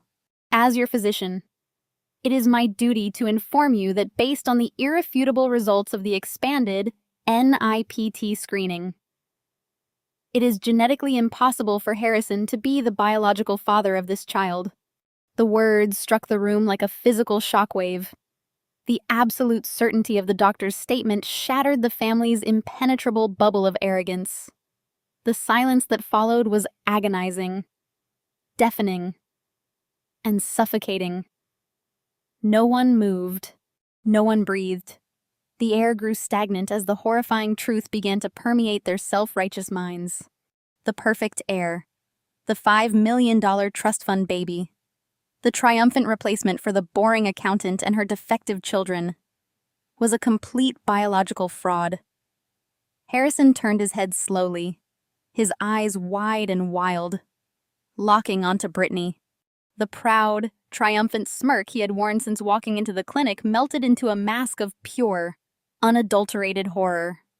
"Babe, tell him he is wrong," Harrison demanded, his voice cracking under the crushing weight of a reality he was completely unequipped to handle. "Tell the doctor he made a mistake. Tell my parents this is just a stupid medical error." Brittany opened her mouth, but no sound came out. Her throat worked frantically as she swallowed hard. The thick layers of artificial confidence she had worn into the clinic vanished in an instant, leaving behind a terrified 24-year-old girl who had just been caught in the ultimate grift. She shrank back against the examination table, her knuckles turning white as she clutched the thin paper sheet to her chest. "Brittany!" Patricia snapped, her voice cracking like a leather whip across the quiet room. "Answer him immediately. Explain this right now." "I do not know." Brittany stammered, her voice thin and trembling. "I swear to you, Harrison, I swear I have not been with anyone else. It has to be a mistake. The lab messed up. They swapped the vials. You know how these places are. They mix things up all the time. It is a hospital error." Dr. Evans did not flinch. He had navigated the turbulent waters of wealthy families and their scandals for decades, and he knew that allowing any room for doubt would only prolong the agony. He stepped forward, placing the open folder directly onto the sterile counter so the undeniable data was visible to everyone in the room. There was no mix-up. Dr. Evans reiterated firmly, "As I stated, we ran the sequence twice to completely rule out any possibility of laboratory error. The genetic markers are absolutely conclusive. The maternal DNA is a perfect match to you, Brittany. But the paternal DNA carries a sequence that Harrison simply does not possess. It is biologically impossible for this child to be yours. Harrison, the science is absolute." The finality of the doctor's words hit the room with the devastating force of a wrecking ball. The word impossible hung heavily in the air, echoing off the cold medical equipment and the expensive artwork on the walls. It was a word the Harrison family rarely heard and never accepted. They were accustomed to buying their way out of inconveniences, manipulating facts to suit their narratives, and crushing anyone who dared to oppose their version of reality. But they could not bribe a chromosomal sequence. They could not threaten a strand of DNA into submission. Richard staggered backward as if he had been physically struck in the chest.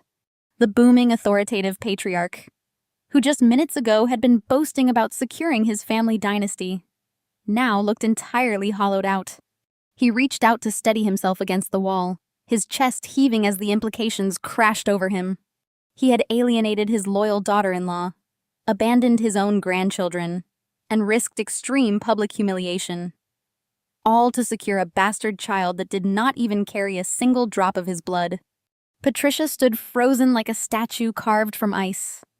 Her eyes were wide fixed on the manila envelope resting on the glass coffee table. The $5 million trust document. Just moments ago, it had been her ultimate weapon, the instrument of my complete erasure. Now it was a glaring monument to her own spectacular gullibility. She had been eager to hand over a fortune to a woman who had played her for an absolute fool. The realization that she, Patricia Harrison, the undisputed queen of Boston elite social circles, had been so easily conned, made her physically sick.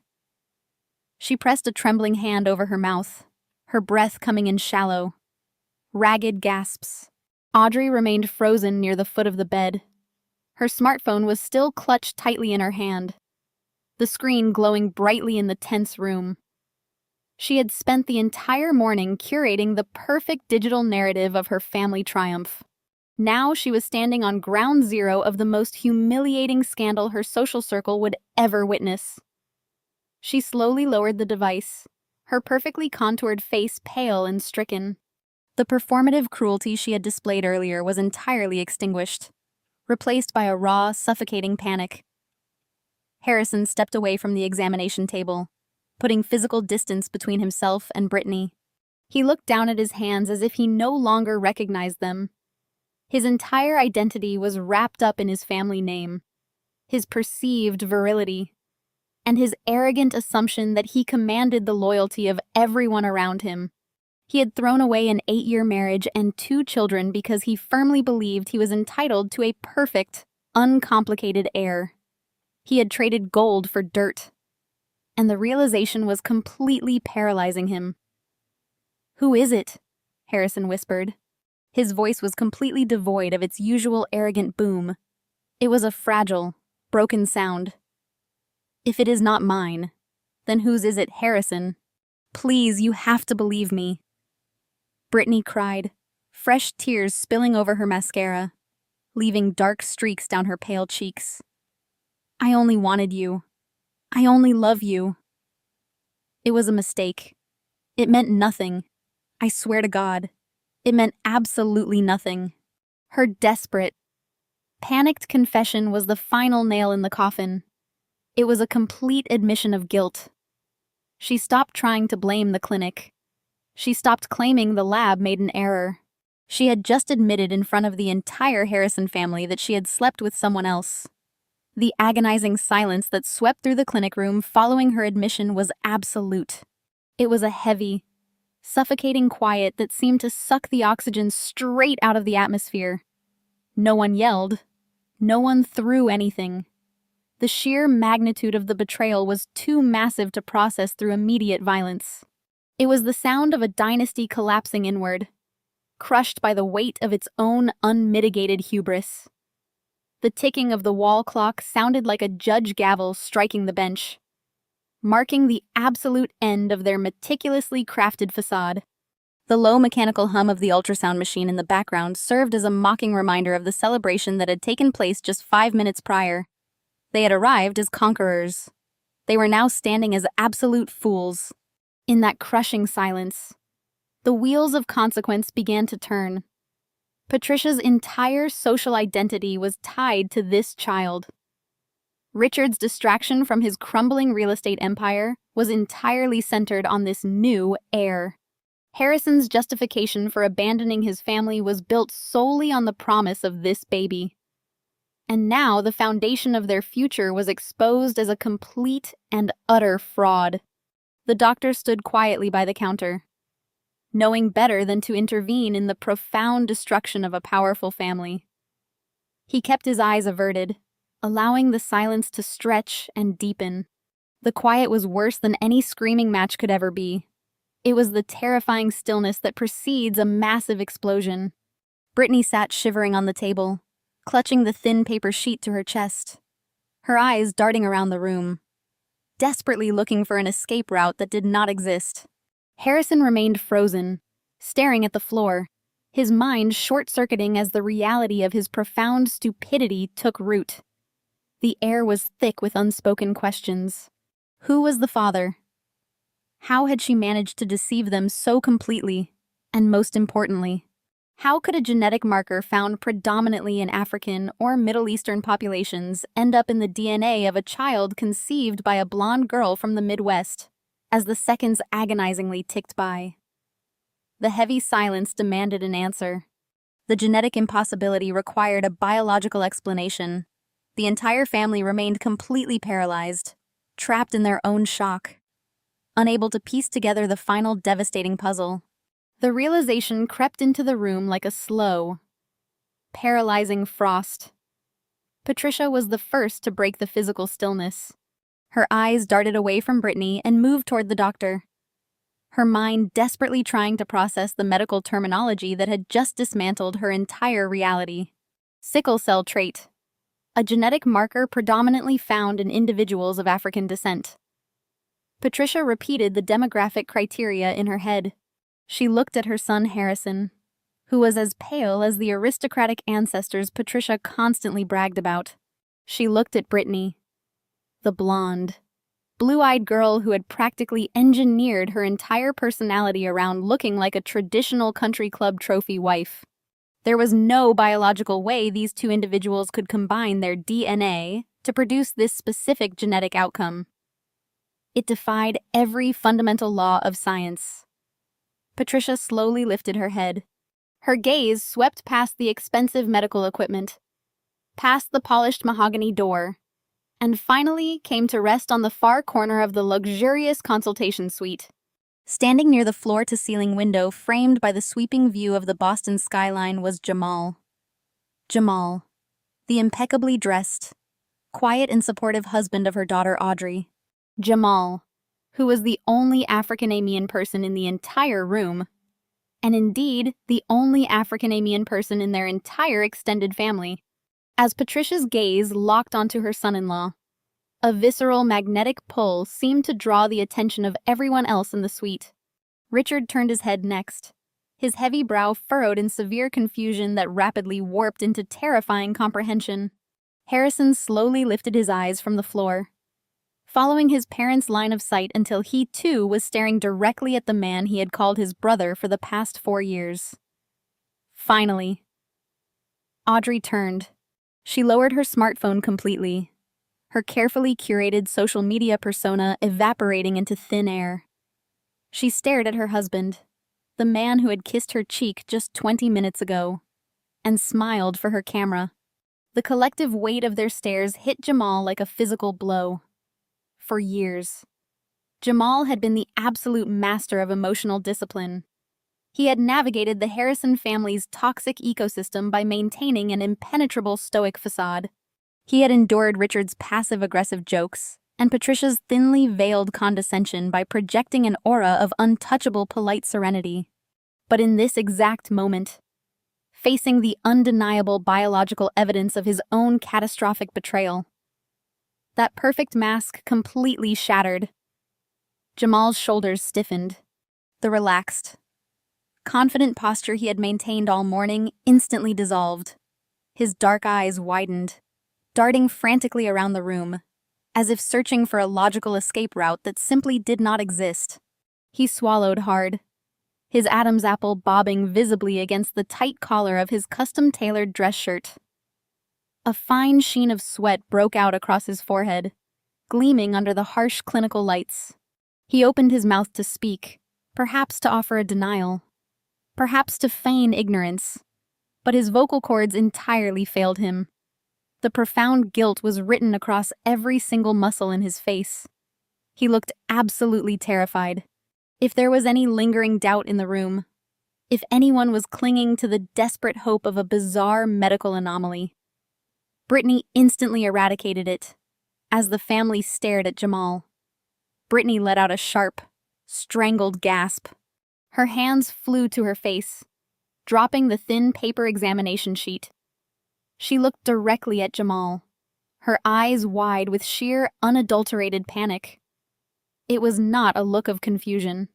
It was the frantic, desperate look of a co-conspirator who realizes the heist has just been blown wide open.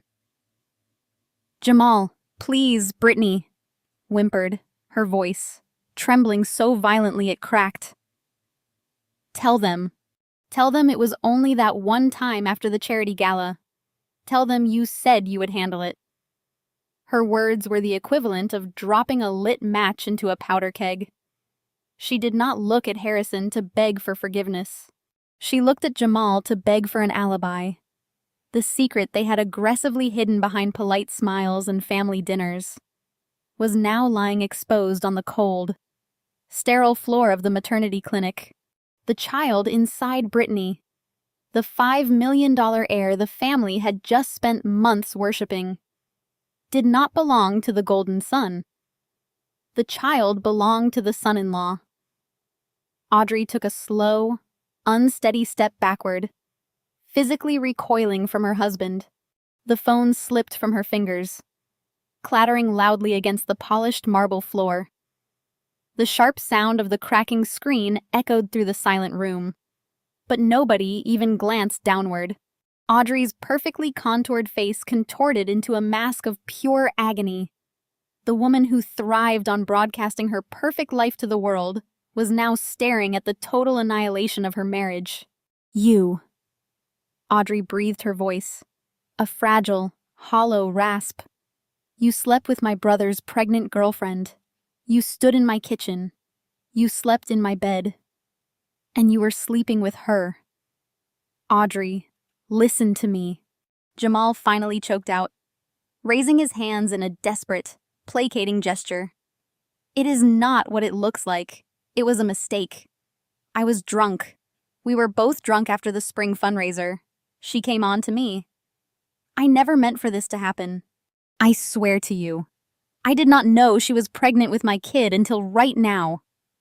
That is a complete lie. Brittany shrieked instantly, abandoning any pretense of loyalty to save her own skin.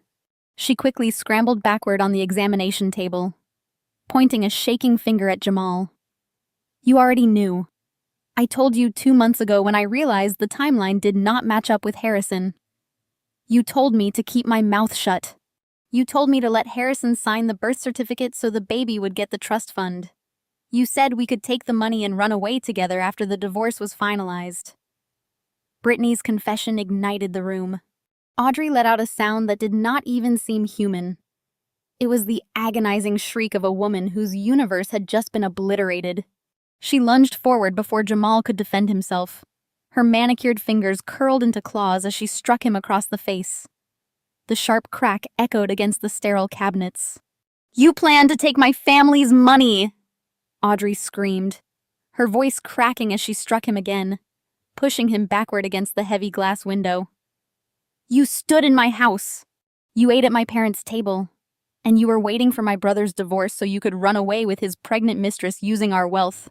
You disgusting parasite. Jamal raised his forearms to shield his face, trying to grab her wrists. But Audrey was fueled by a violent, blinding adrenaline.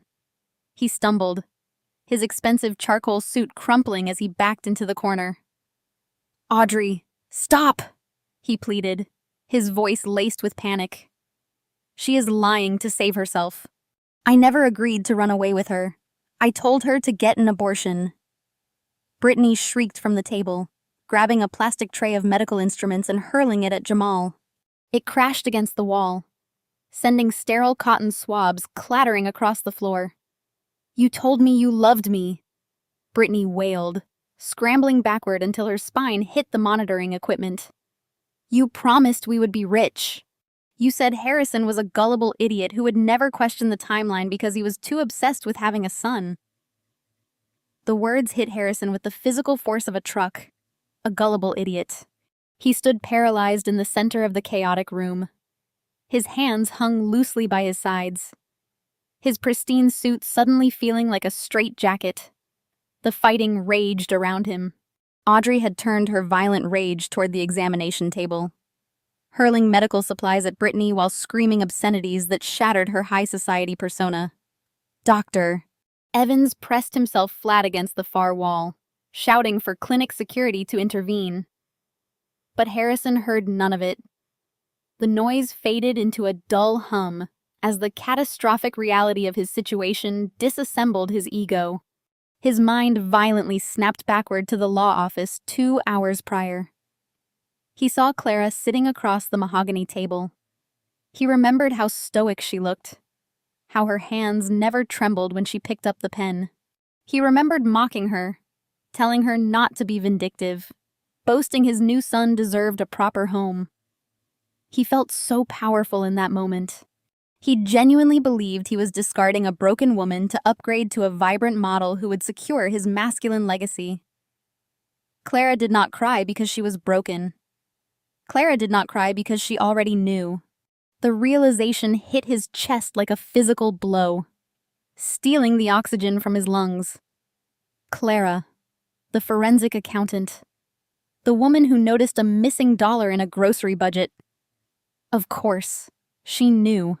She had not signed those divorce papers out of defeat. She had signed them to finalize her escape from a burning building before he even smelled the smoke. Harrison staggered backward, his knees unable to support his weight. He hit the edge of the leather waiting sofa and collapsed onto the cushions. Gasping for air, his mind raced through a horrifying inventory of what he had just thrown away. He had relinquished his highly intelligent wife, who loyally managed his entire life for a decade. He had coldly signed away full custody of Emma and Luke, treating them as defective burdens simply because Luke had asthma. And Emma did not fit his mother's absurd patriarchal fantasies. He let them walk out believing he was trading up for a superior heir. Instead, he had traded his loyal family for the privilege of raising his brother-in-law's bastard child. He had publicly humiliated himself to secure a $5 million trust fund for a baby that shared 0% of his DNA.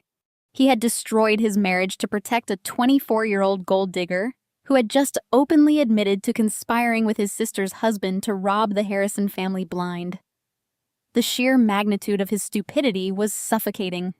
He looked at Brittany, who was now sobbing hysterically and cowering behind Dr. Evans as Audrey tried to slap her across the face. This was the woman he destroyed his life for. A manipulative, opportunistic child who had played him for an absolute fool. He bought her a 4-carat diamond ring. He had picked out a safari theme for the nursery.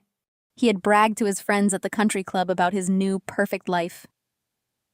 Harrison buried his face in his hands, his fingers pulling painfully at his hair. A deep, guttural sob ripped from his throat, completely involuntary and utterly pathetic. He had lost everything. He had thrown away a woman who actually loved him for a woman who despised him. He had abandoned his real children for a phantom heir. He was not a king stepping into a new era of family glory.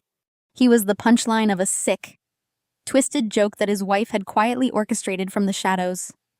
2 clinic security guards burst through the oak doors, their boots pounding against the floor.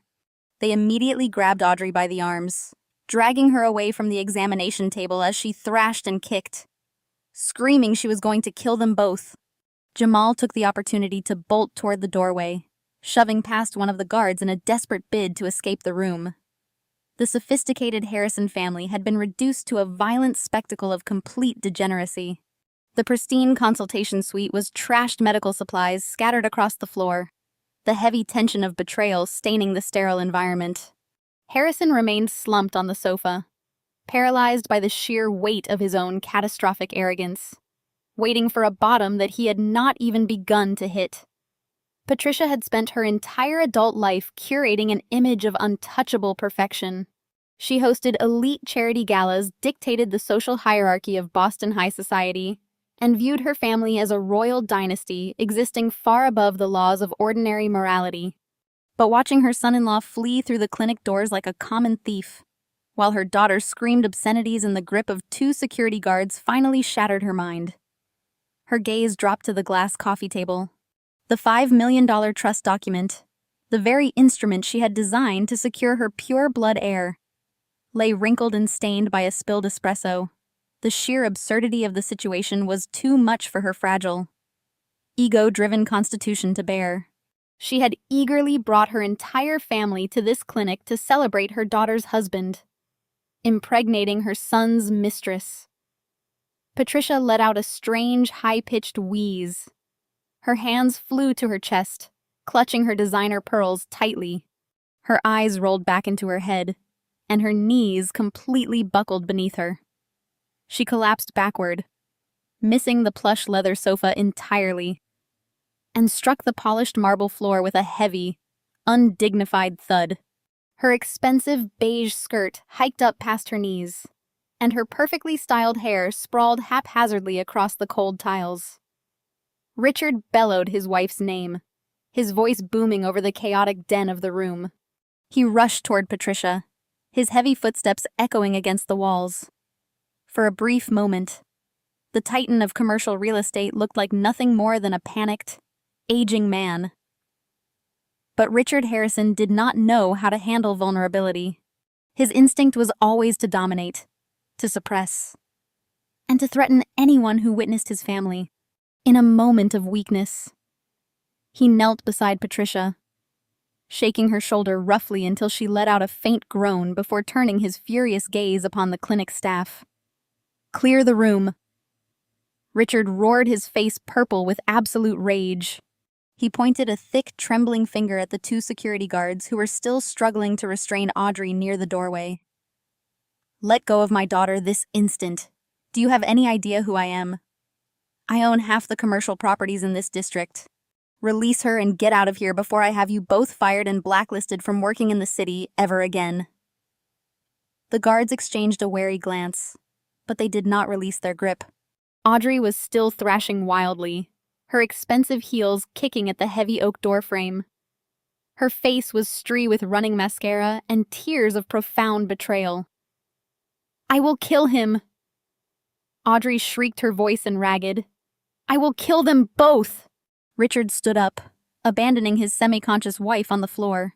He marched aggressively toward Dr. Evans, who had quietly retreated behind his computer terminal to protect his equipment.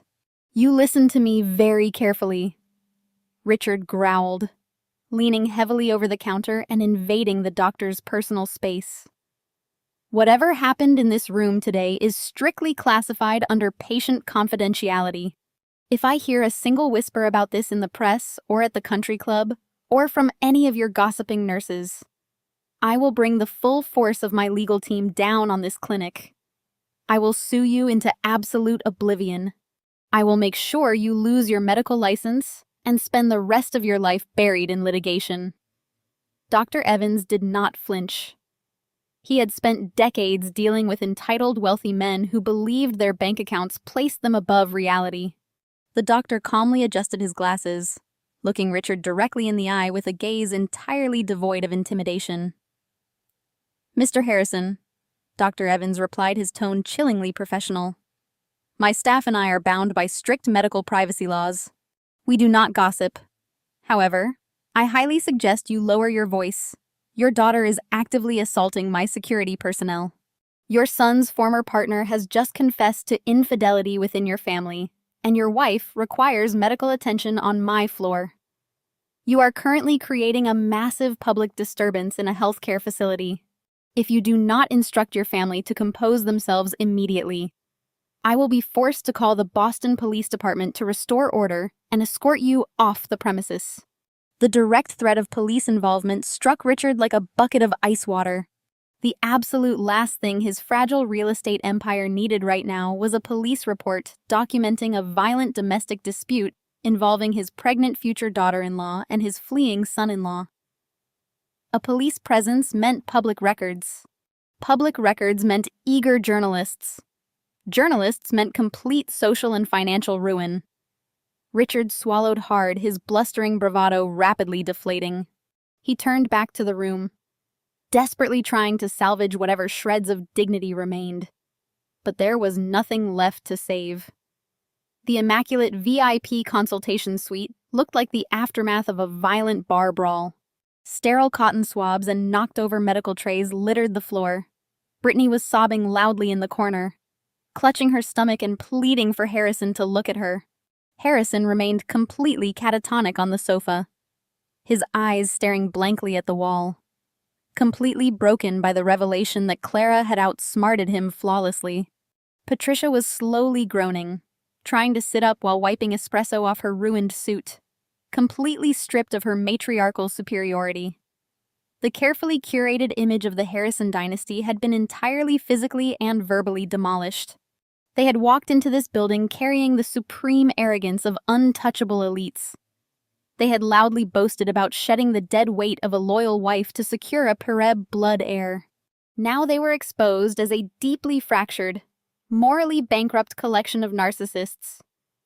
They were a family that had happily cannibalized each other for money and status, only to realize they were viciously fighting over an empty throne. The clinic nurses had gathered in the hallway, watching through the glass panes of the heavy doors. They were professional, but they were still human. They saw the mighty Harrisons reduced to a spectacle of sheer degeneracy. Richard realized with a sinking, terrifying feeling in his chest that all his threats of lawsuits and non-disclosure agreements were completely useless.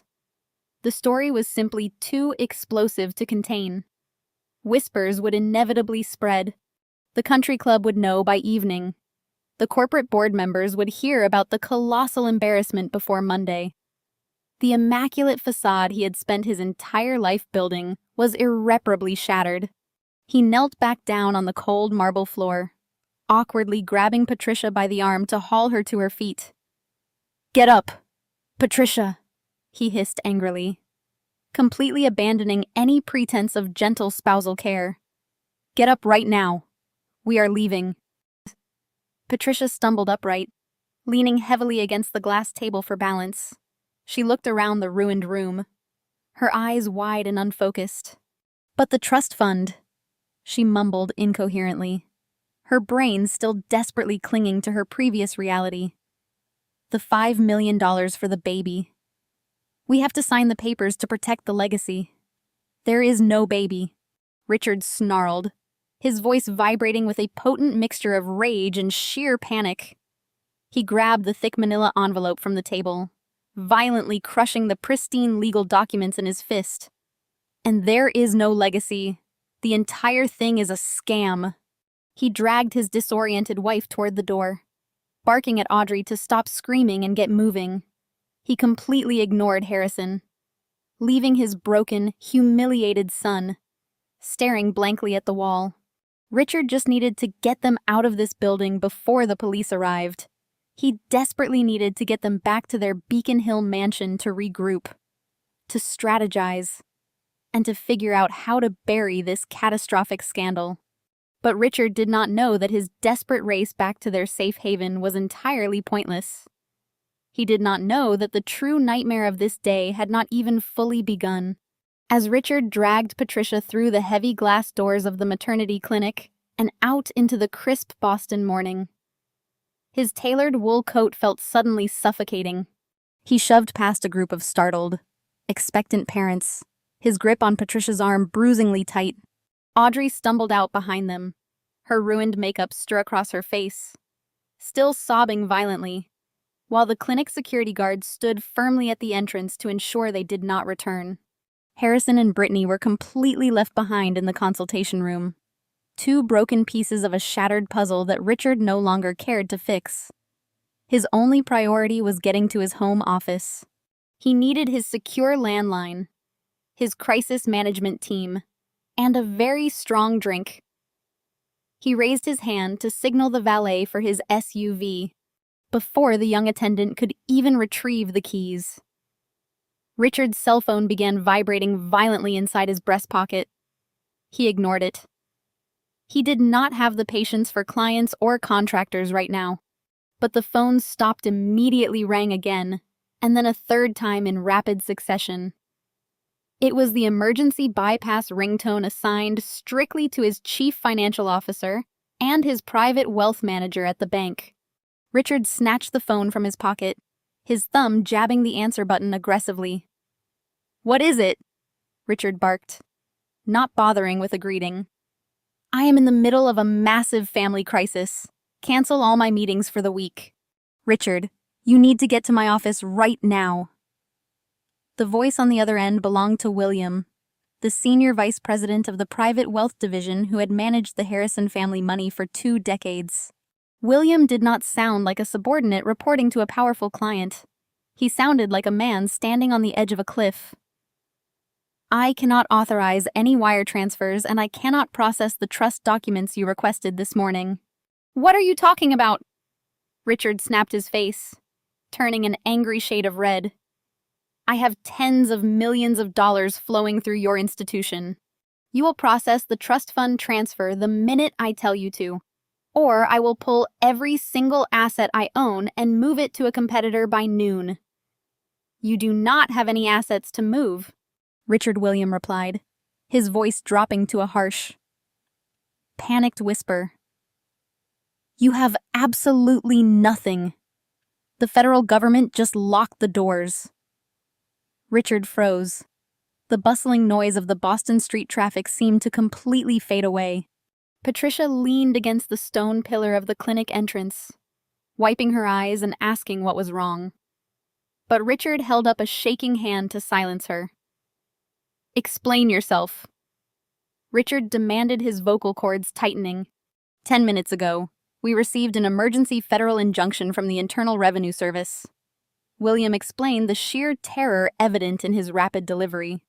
They bypassed the standard audit protocols. They came in with a fully executed criminal seizure order. They flagged 24 of your commercial holding companies for massive tax fraud, offshore evasion, and illegal depreciation manipulation. They have a 400-page whistleblower dossier that completely maps out your entire financial network. They froze your checking accounts, your savings, your corporate operating funds, and your personal investment portfolios. Richard could not breathe. His chest constricted violently. A whistleblower dossier. 400 pages. The level of detail required to unravel his complex web of shell companies could only come from someone who lived inside the numbers. Someone who understood forensic accounting. Someone like Clara. It is a mistake, Richard choked out, desperate to maintain his crumbling reality. It is a disgruntled employee. We can fight this. Use the emergency corporate reserve funds to hire the defense team immediately.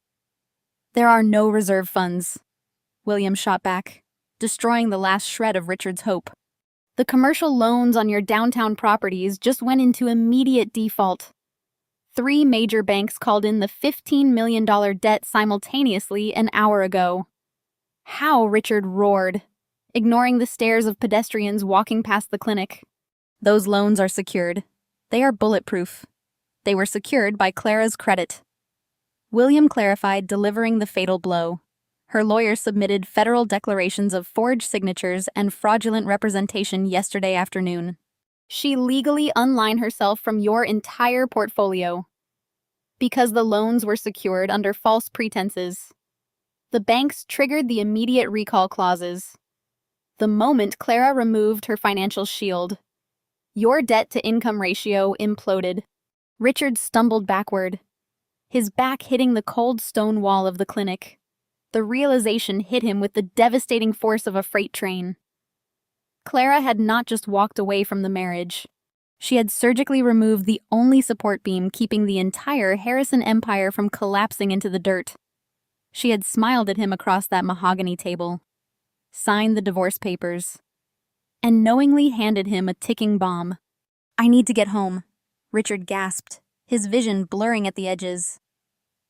I need to get to the house and secure the physical assets, the artwork, the jewelry. We can liquidate them for cash. William let out a long, defeated sigh. Richard, you are not listening to me. You do not have a home to go back to. What do you mean I do not have a home? Richard demanded, his voice cracking with pure terror. I own the Beacon Hill estate. You financed the Beacon Hill estate using an adjustable rate mortgage backed by Clara's income. William corrected sharply when she filed the separation of assets. The mortgage automatically defaulted. The bank already processed the foreclosure. The IRS attached a federal tax lien to the property 30 minutes ago. Federal agents are literally at your house right now. Richard, they are changing the locks and putting chains on the gates. The mansion is gone. The cars are gone. Your credit cards have been completely deactivated. You have absolutely nothing left. The line went dead. The dial tone echoed in Richard's ear like the flat line of his entire existence. The phone slipped from his trembling fingers, hitting the concrete sidewalk and shattering the screen. Patricia rushed forward, grabbing his arm frantically. Richard, what is it? Who is on the phone? What is wrong with the bank? Richard looked at his wife. He looked at her expensive designer suit, her pearl necklace, and the leather portfolio she was still clutching, which contained the worthless trust documents for a child that belonged to another man. He looked at Audrey, who was sitting on the curb, sobbing over a ruined marriage to a man who had just betrayed them all. He looked back at the clinic doors, knowing his son was sitting inside, completely broken and utterly alone. We are ruined, Richard whispered, his voice entirely devoid of its booming arrogance. The words tasted like ash in his mouth. Clara took everything. The money is gone. The businesses are seized. The government has the house. We are completely bankrupt. Patricia stared at him, her perfectly contoured face twisting into an expression of uncomprehending horror. She opened her mouth to argue, to demand that he fix it, to insist that people of their status simply do not go bankrupt. But as a black town car pulled up to the curb and the valet politely asked for his payment, Richard patted his empty pockets. The platinum cards in his wallet were now just useless pieces of plastic. The elite, untouchable Harrison family was standing on the sidewalk in the middle of Boston, completely destitute, publicly humiliated, and utterly destroyed. The valet cleared his throat, holding out the keys to the SUV. "That will be $45, sir." Richard stared at the young man, his hands trembling at his sides. He reached into his pocket and pulled out his sleek black metal credit card. He handed it over with a sickening feeling twisting in his gut. The valet swiped it through the mobile card reader. A sharp beep cut through the ambient street noise. Declined. "Sir, do you have another card?" Patricia shoved past Richard, her face a mask of desperate denial. "Give me that. The machine must be broken. We are the Harrisons. We own half the real estate in this district." She dug into her purse, producing 3 different platinum cards. She snatched the reader from the valet and swiped the first one. Declined. She swiped the second card. Declined. By the third harsh beep, Patricia's hands were shaking so violently she dropped the card onto the pavement. "I told you," Richard hissed, grabbing her by the arm and pulling her backward. "The accounts are completely frozen. We have zero access to our money."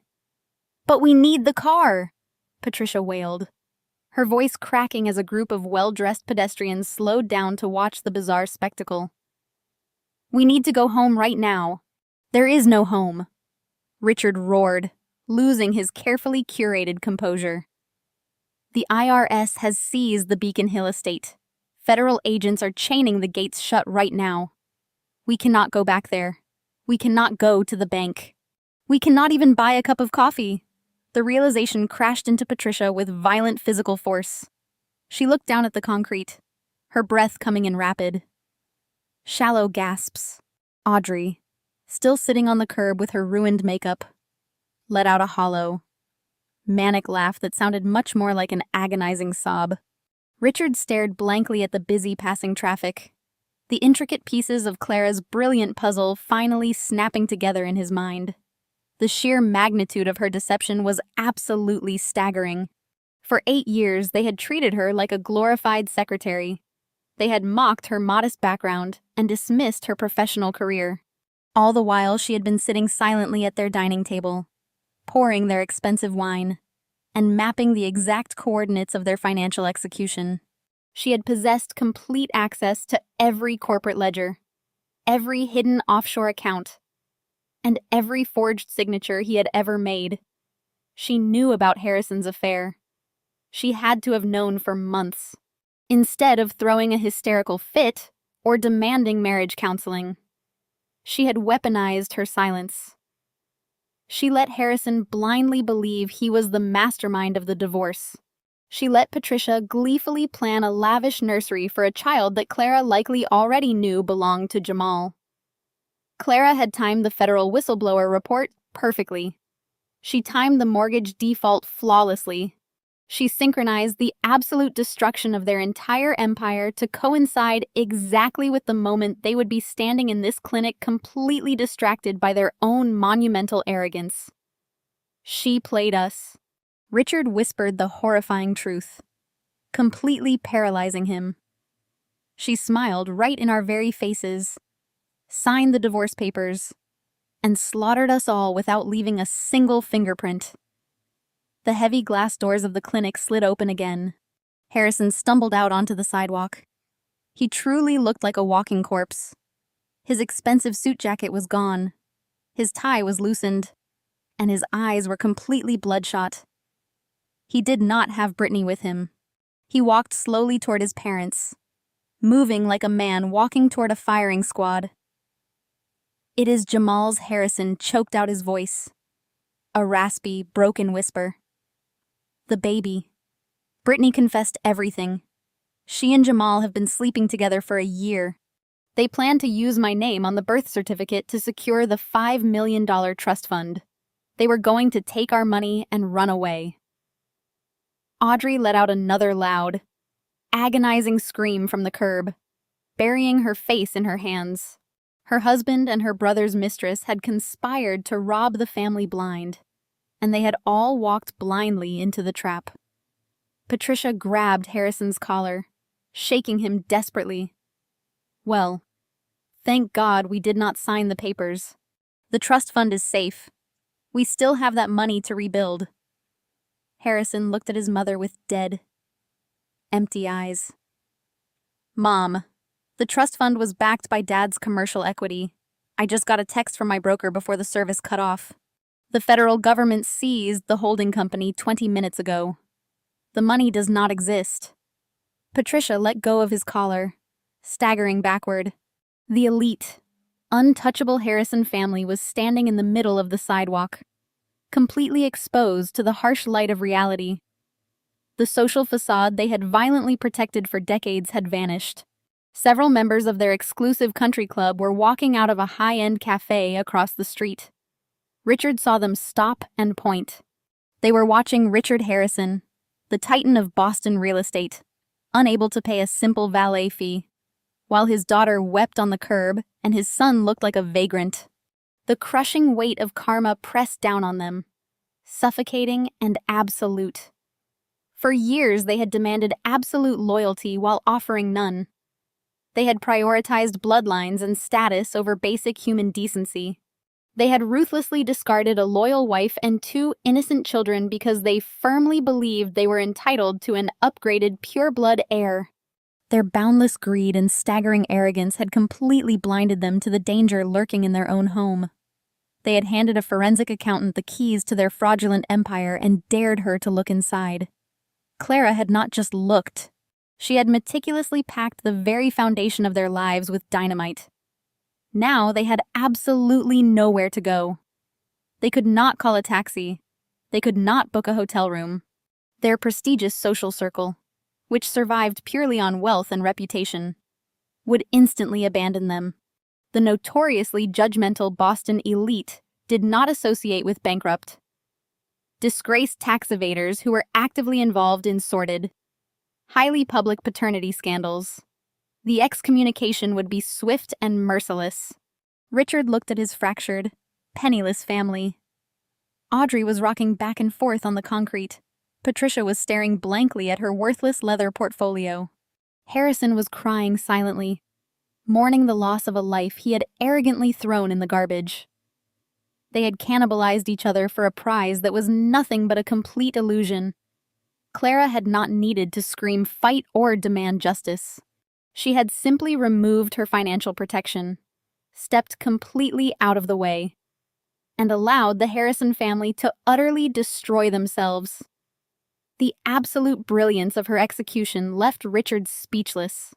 They were left standing on the cold Boston pavement, utterly ruined, forced to live out the rest of their miserable lives in the inescapable prison of their own making, while the Harrison family stood shivering on the cold Boston pavement, utterly ruined and forced to live out the rest of their miserable lives in the inescapable prison of their own making.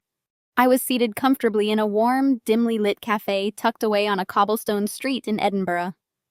A gentle Scottish rain washed down the window panes, blurring the historic architecture outside into soft strokes of gray and green. Inside, the air smelled rich with roasted coffee beans and freshly baked shortbread. Emma and Luke sat across from me in a plush velvet booth, happily sharing a massive slice of Victoria sponge cake. Luke breathed easily, his chest rising and falling without a single hitch, completely unaffected by the damp climate thanks to the clean, stress-free environment. I took a slow sip of my Earl Grey tea, savoring the rich bergamot flavor. I opened my laptop and connected to the cafe's secure wireless network.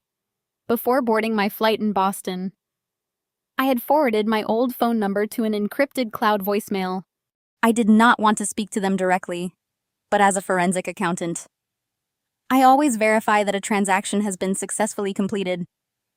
I clicked open the digital inbox. The screen immediately populated with 74 new voice messages.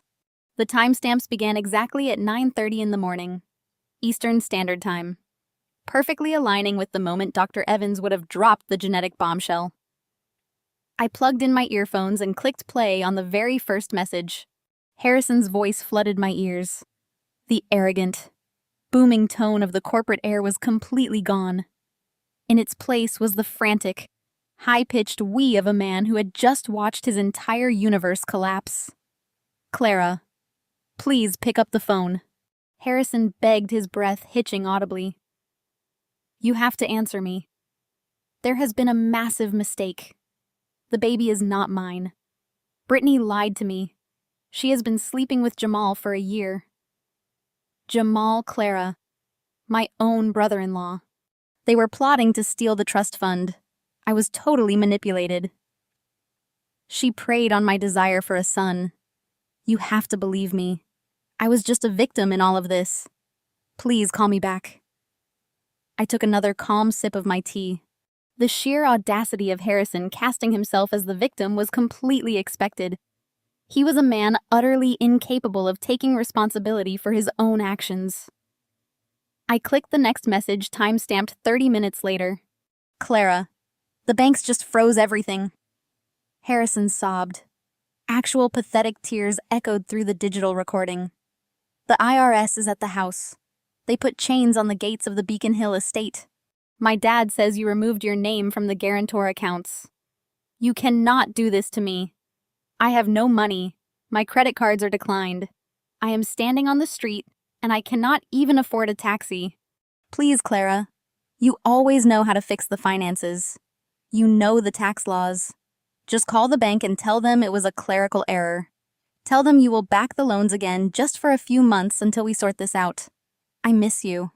I miss Emma and Luke so much. I love you. Clara, please save us." I almost laughed out loud. He missed Emma and Luke. Less than 24 hours ago, he had coldly signed away full custody, proudly declaring that his new athletic son deserved a proper environment free from Luke's defective genes. Now that he was destitute, he suddenly remembered he was a father. I scrolled down the list, skipping over a dozen more frantic, weeping messages from Harrison, and clicked on a voice note from Patricia. "Clara, darling," Patricia began. Her voice was trembling, stripping away decades of carefully practiced aristocratic poise. "I know you are upset. I know things were said in anger yesterday. But we are a family. Clara, family unity is the most important thing in times of crisis. Richard is having chest pains, and Harrison is completely devastated. You are the strongest branch of this family tree. You always have been the pragmatic one, the intelligent one. We need your brilliant mind right now to navigate this misunderstanding with the federal government." I leaned back against the booth, marveling at her staggering hypocrisy. The strongest branch of the family tree. Yesterday, she had called me a genetic and social dead end. She had referred to me as a common peasant who hoarded coupons.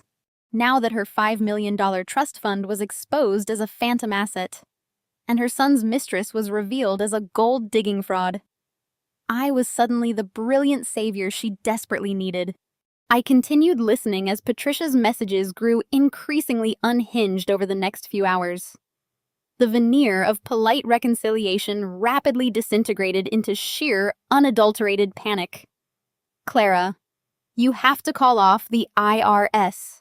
Patricia shrieked in a message time-stamped at noon. "They seized my jewelry boxes. They froze my personal accounts. We are sitting in a cheap motel lobby because all of our friends at the country club have stopped answering our calls. You cannot leave us like this. It is incredibly selfish. You took our grandchildren. You took our dignity. You have to wire us some cash from your private accounts.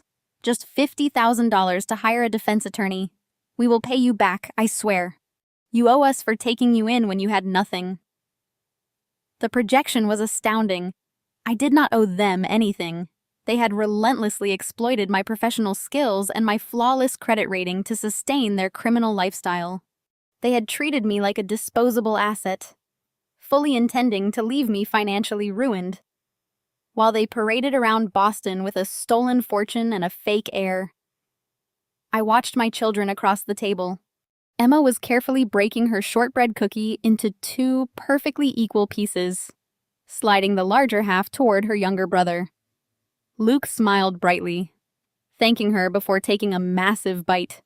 They were kind, intelligent, and deeply empathetic. They possessed none of the toxic narcissistic traits that defined the Harrison bloodline. I had successfully extracted them from a poisoned well, ensuring they would grow up knowing their worth was not tied to their bank accounts or their grandfather's fraudulent legacy. I clicked on one final message. It was from Harrison again, left just moments before I logged in. His voice was completely flat, drained of all emotion, representing the hollow shell of a man who finally understood the absolute finality of his ruin. "You knew," Harrison whispered into the receiver. "You knew about Jamal and Brittany. You knew about the bad debt. You sat at that table and you knew exactly what was going to happen to us today. Why did you not just tell me? Why did you let me destroy my own life?" I closed the audio player. The answer was incredibly simple, though he would never be capable of understanding it. I did not destroy his life.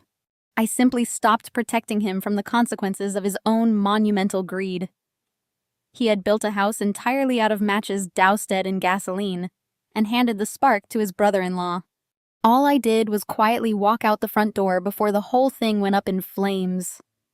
I minimized the cloud application on my laptop and permanently deleted the access shortcut from my desktop. I would never check that voicemail box again. Their frantic pleas, their hypocritical demands for family unity, and their desperate begging for financial rescue would echo into a digital void for all eternity. I had secured my wealth, protected my children, and executed the perfect financial amputation. Mommy Emma called out, pointing toward the large window of the cafe. "Look!" The rain stopped. I turned my head. The heavy Scottish rain clouds were indeed parting, allowing brilliant shafts of golden sunlight to spill across the wet cobblestone streets of Edinburgh. The gray afternoon was instantly transformed into a bright, welcoming day. "It certainly did. Sweetheart," I replied, offering her a warm, unburdened smile. I closed my laptop entirely, sliding it back into my tote bag. The Harrison family was currently sitting in a cheap motel lobby in Boston, completely stripped of their wealth, their status, and their arrogant pride. They were trapped in a nightmare of criminal tax evasion charges, public humiliation, and an explosive paternity scandal that would completely obliterate their social standing. I had left them with absolutely nothing but the crushing weight of their own karma. Now, it was time to enjoy the beautiful life I had so fiercely protected. I reached into my tote bag and pulled out my brand new international smartphone. I had purchased it weeks ago under my new corporate entity, ensuring it remained completely untraceable to anyone back in Boston. The device was sleek, loaded only with essential contacts and entirely free of the toxic digital footprint that had plagued me for 8 years. However, I still had one final piece of business to conduct using my encrypted laptop. I booted up the machine and opened the desktop application for the secure messaging platform my former in-laws insisted on using for all their elite family communications. The chat interface glowed brightly against the dim ambiance of the Scottish cafe. The group named the Harrison Dynasty sat mockingly at the top of the screen. I hovered my cursor over the chat window. I had watched them hurl insults, plan lavish vacations, and systematically exclude me from their lives within this very digital space. It was only fitting that this same space would serve as the venue for their ultimate burial. I placed my fingers over the keyboard. I did not feel any anger. I did not feel any lingering sadness or a desperate need for closure. Forensic accountants deal in absolute finality. We balance the ledger and we close the books. This was my final entry. I began to type my keystrokes slow, deliberate, and flawlessly precise. To the Harrison family. I listened to your voicemails, every single frantic, desperate, hypocritical one of them. I listened to Harrison blame his mistress.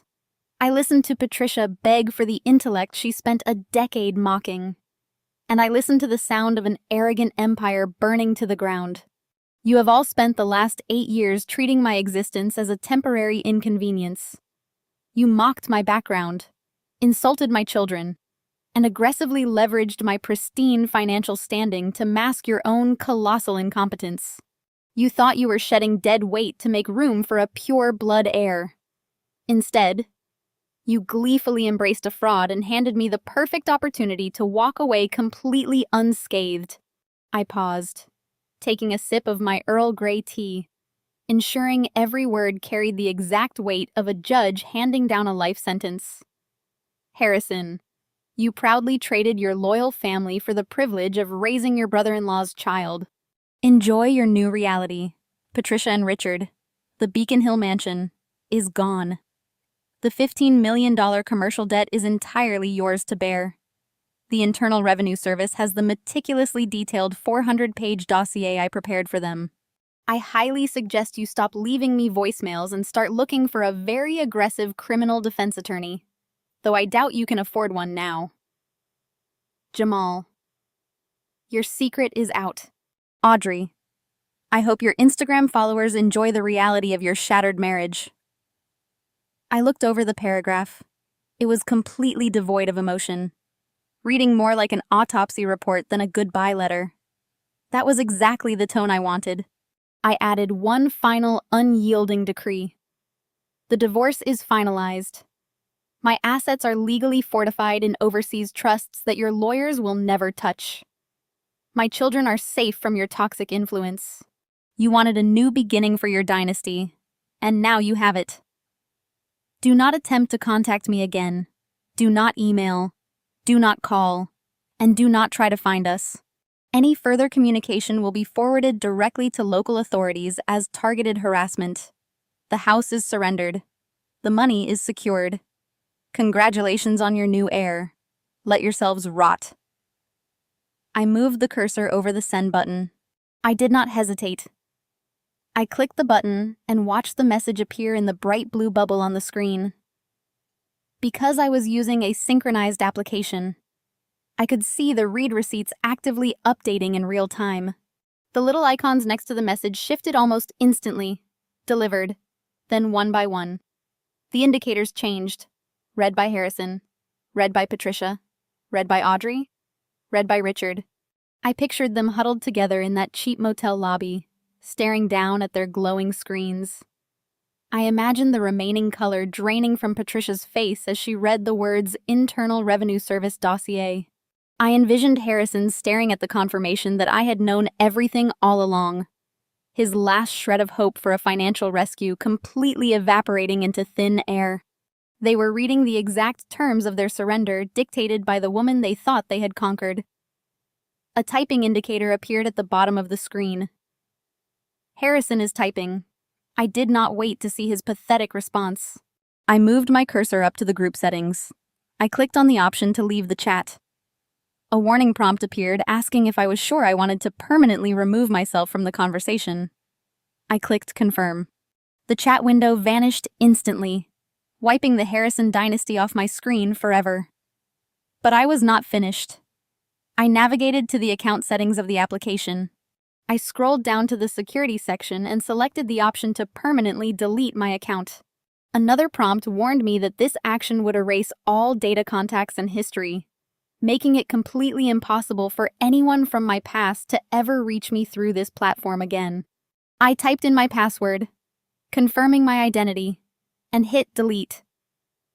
The application closed automatically, logging me out of that life for the final time. The iron boundary was now completely established. There were no cracked doors left open, no trailing threads they could pull to unravel my peace. I had built a fortress around my children and my wealth, and I had just thrown the only key into the deepest part of the ocean. I closed my laptop and slid it back into my tote bag. The digital execution was complete. The physical escape was successful. The financial retribution was absolute. I looked across the table at Emma and Luke. They had finished their cake and were busy drawing pictures on the paper napkins with a set of colored pencils. They looked so incredibly relaxed, entirely shielded from the radioactive fallout occurring an ocean away. "Mommy, are we going to see a castle today?" Luke asked, his eyes wide with genuine curiosity. He took a deep, effortless breath, his lungs clear and strong. "Yes, sweetie," I replied, reaching across the table to affectionately squeeze his small hand. "We are going to see a beautiful castle. We can go anywhere you want." I signaled the barista for the check. I paid the bill using my new corporate card, leaving a generous tip. I helped Emma and Luke put on their warm coats, securing their scarves against the crisp Scottish breeze. We walked out of the cozy cafe and onto the bustling, historic streets of Edinburgh. The air smelled of rain and ancient stone. Every step we took away from that cafe was a step further into a brilliant, unburdened future. The oppressive weight of Boston high society was replaced by the liberating anonymity of a foreign city where no one knew my name. And more importantly, no one could ever leverage my existence for their own selfish gain. I held my children's hands tightly, walking forward with a light heart, leaving the ashes of the Harrison family far behind me. 6 months later, the historic cobblestone streets of Edinburgh felt like the firm, unyielding foundation of my entirely new existence. The crisp Scottish wind whipped around us as Emma, Luke, and I walked toward the magnificent towering silhouette of Edinburgh Castle. Luke marched excitedly ahead, his chest expanding fully, taking in the cold, clear air without a single gasp or wee. Emma skipped beside him, snapping photos of ancient buildings with a small digital camera I had bought for her 9th birthday. They were thriving, completely insulated, and an ocean away from the radioactive fallout that had utterly annihilated the Harrison family back in Boston. As a seasoned forensic accountant, I knew firsthand that financial ruin was rarely a sudden event. It was usually a slow, agonizing bleed. But the destruction of Richard's real estate empire had been a spectacular, highly publicized implosion that made local headlines for weeks. The Internal Revenue Service did not offer polite payment plans to arrogant men who brazenly evaded millions in federal taxes through phantom contractors and illegal offshore shell companies. Federal agents had officially seized the Beacon Hill mansion the very day I landed in Scotland. It was quickly sold at a government auction for a fraction of its perceived value. The proceeds immediately confiscated to pay off massive federal tax liens. Richard was indicted on multiple felony counts of tax fraud, wire fraud, and corporate embezzlement, without my pristine credit score to shield his toxic commercial loans. His remaining properties went into immediate, brutal foreclosure. The mighty patriarch, who once dictated the rules of high society from his leather armchair, was currently awaiting trial and facing a mandatory minimum sentence in a federal penitentiary. Patricia suffered a fate she considered far worse than a federal prison sentence. She was subjected to absolute humiliating social exile. The Boston elite, a tight-knit circle she had spent her entire adult life aggressively climbing and manipulating, dropped her with ruthless, breathtaking efficiency. Her prestigious country club membership was publicly revoked due to unpaid dues and the sheer, unmitigated embarrassment of her family scandal. Without her designer wardrobe, her luxury vehicles, and her sprawling estate, she was violently reduced to renting a cramped 2-bedroom apartment in a neighborhood she once openly mocked at dinner parties. The wealthy women who used to sip expensive champagne at her charity galas now actively crossed the street to avoid making eye contact with her. She had built her entire identity on wealth, superiority, and public perception. When those pillars were forcefully stripped away, there was absolutely nothing left but a bitter, isolated woman sitting in a cheap living room. Harrison experienced the most profound psychological and financial collapse of all. His inflated sense of self-worth was entirely tied to his father's bank accounts and his own perceived superiority. When those corporate accounts were frozen, Harrison was exposed as a man with zero actual skills, zero work ethic, and absolutely no liquid assets. The tech startups he used to boast about investing in instantly dropped him from their advisory boards to avoid the PR nightmare. He was forced to take a mid-level, high-pressure sales job just to afford basic rent answering to younger managers he would have previously scoffed at during his long country club lunches. Brittany, the opportunistic mistress who was supposed to deliver his perfect heir, did exactly what parasites do when the host finally dies. She fled without a second thought. The moment she realized the $5 million trust fund was a complete illusion and the Harrison fortune had evaporated. She packed her designer bags. She quietly slipped out of Boston before the baby was even born, undoubtedly seeking a new wealthy target who would not look too closely at her deceptive timelines or her genetic history. Harrison was left utterly alone, drowning in mounting legal fees and suffocating under the crushing weight of his own monumental stupidity. He had thrown away a highly successful, loyal wife and 2 beautiful children for a woman who despised him, and a baby that biologically belonged to his brother-in-law. The explosive implosion of Audrey and Jamal's marriage provided the final dramatic act in the family's public execution. Audrey, the sister who lived entirely for perfectly curated internet aesthetics, experienced a catastrophic digital reckoning. The shocking truth about Jamal and Brittany's affair leaked into their elite social circles with devastating speed. Audrey filed for a highly contested, incredibly messy divorce. Jamal, having permanently lost the lavish financial backing of his wealthy in-laws, found himself fighting vicious legal battles over the meager, heavily mortgaged assets they had left. Audrey attempted to pivot her online persona to play the victim, but the internet is famously unforgiving. Commenters relentlessly flooded her posts with mocking questions about her broken family, her fraudulent lifestyle, and her husband's infidelity. Unable to handle the daily barrage of public humiliation, she was forced to permanently delete all her social media accounts, completely erasing the only platform where she ever felt important. They had all eagerly cannibalized each other, fighting viciously over the shrinking scraps of a fake empire while I sat quietly across the ocean, watching my children flourish. I stopped walking and leaned against a low stone wall, watching Emma and Luke point excitedly at a talented street performer playing the bagpipes. I pulled my wool coat tighter around my shoulders, feeling a profound, deeply rooted sense of absolute peace. I had not won this war by screaming, crying, or throwing plates across a dining room. I had not lowered myself to their pathetic level of petty insults or performative cruelty. I had won by utilizing supreme patience, total silence, and airtight strategy. I observed their weaknesses, documented their financial crimes, and waited for the exact perfect moment to remove the only structural pillar keeping their ceiling from caving in. They fatally mistook my quiet endurance for submissive weakness.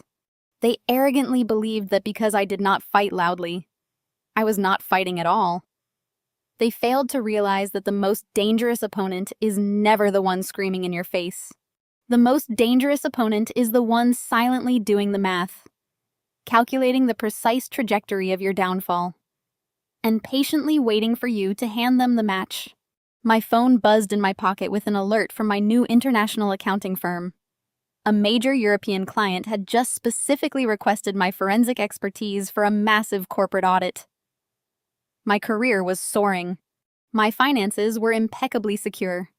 And my home was filled with genuine love instead of toxic expectations. I looked out over the ancient, enduring city of Edinburgh. The air was crisp, unbee-burdened, and entirely mine. I took my children's hands, smiled at the brilliant blue sky, and walked forward into a beautiful, quiet life, leaving the dark ashes of the Harrison family buried forever in the rubble of their own making. Clara's meticulously orchestrated escape from the toxic Harrison family teaches a profound lesson about the nature of true power. Often, society conditions us to believe that standing up for ourselves requires explosive confrontations, dramatic screaming matches, or immediate visceral retaliation. However, this story beautifully illustrates that the most devastating and effective response to abuse is silent strategic self-preservation. For 8 years, Clara endured relentless emotional manipulation, gaslighting, and financial exploitation. Her in-laws mistook her composed demeanor for weakness, assuming that because she did not fight loudly, she was not fighting at all. The core lesson here is that our self-worth is not dictated by the arrogant narratives toxic people construct around us. Instead of wasting her energy trying to convince narcissistic individuals of her value, Clara redirected that energy into absolute focus. She understood that engaging in their chaotic drama would only tether her closer to their dysfunction. By prioritizing logic over raw emotion, she managed to untangle her life and secure her children's future. True strength lies in recognizing when a situation is unsalvageable and having the patience to build a secure exit strategy. Clara did not destroy her in-laws. She simply removed the protective shield she had been forced to provide, allowing their own deceit and greed to orchestrate their downfall. Healing from deep betrayal does not always require forcing an apology from abusers. Sometimes the ultimate closure is walking away with your peace intact and letting karma take its natural course. Ultimately, we hold the pen to our own life scripts, and we always have the power to walk away from tables where respect is no longer being served.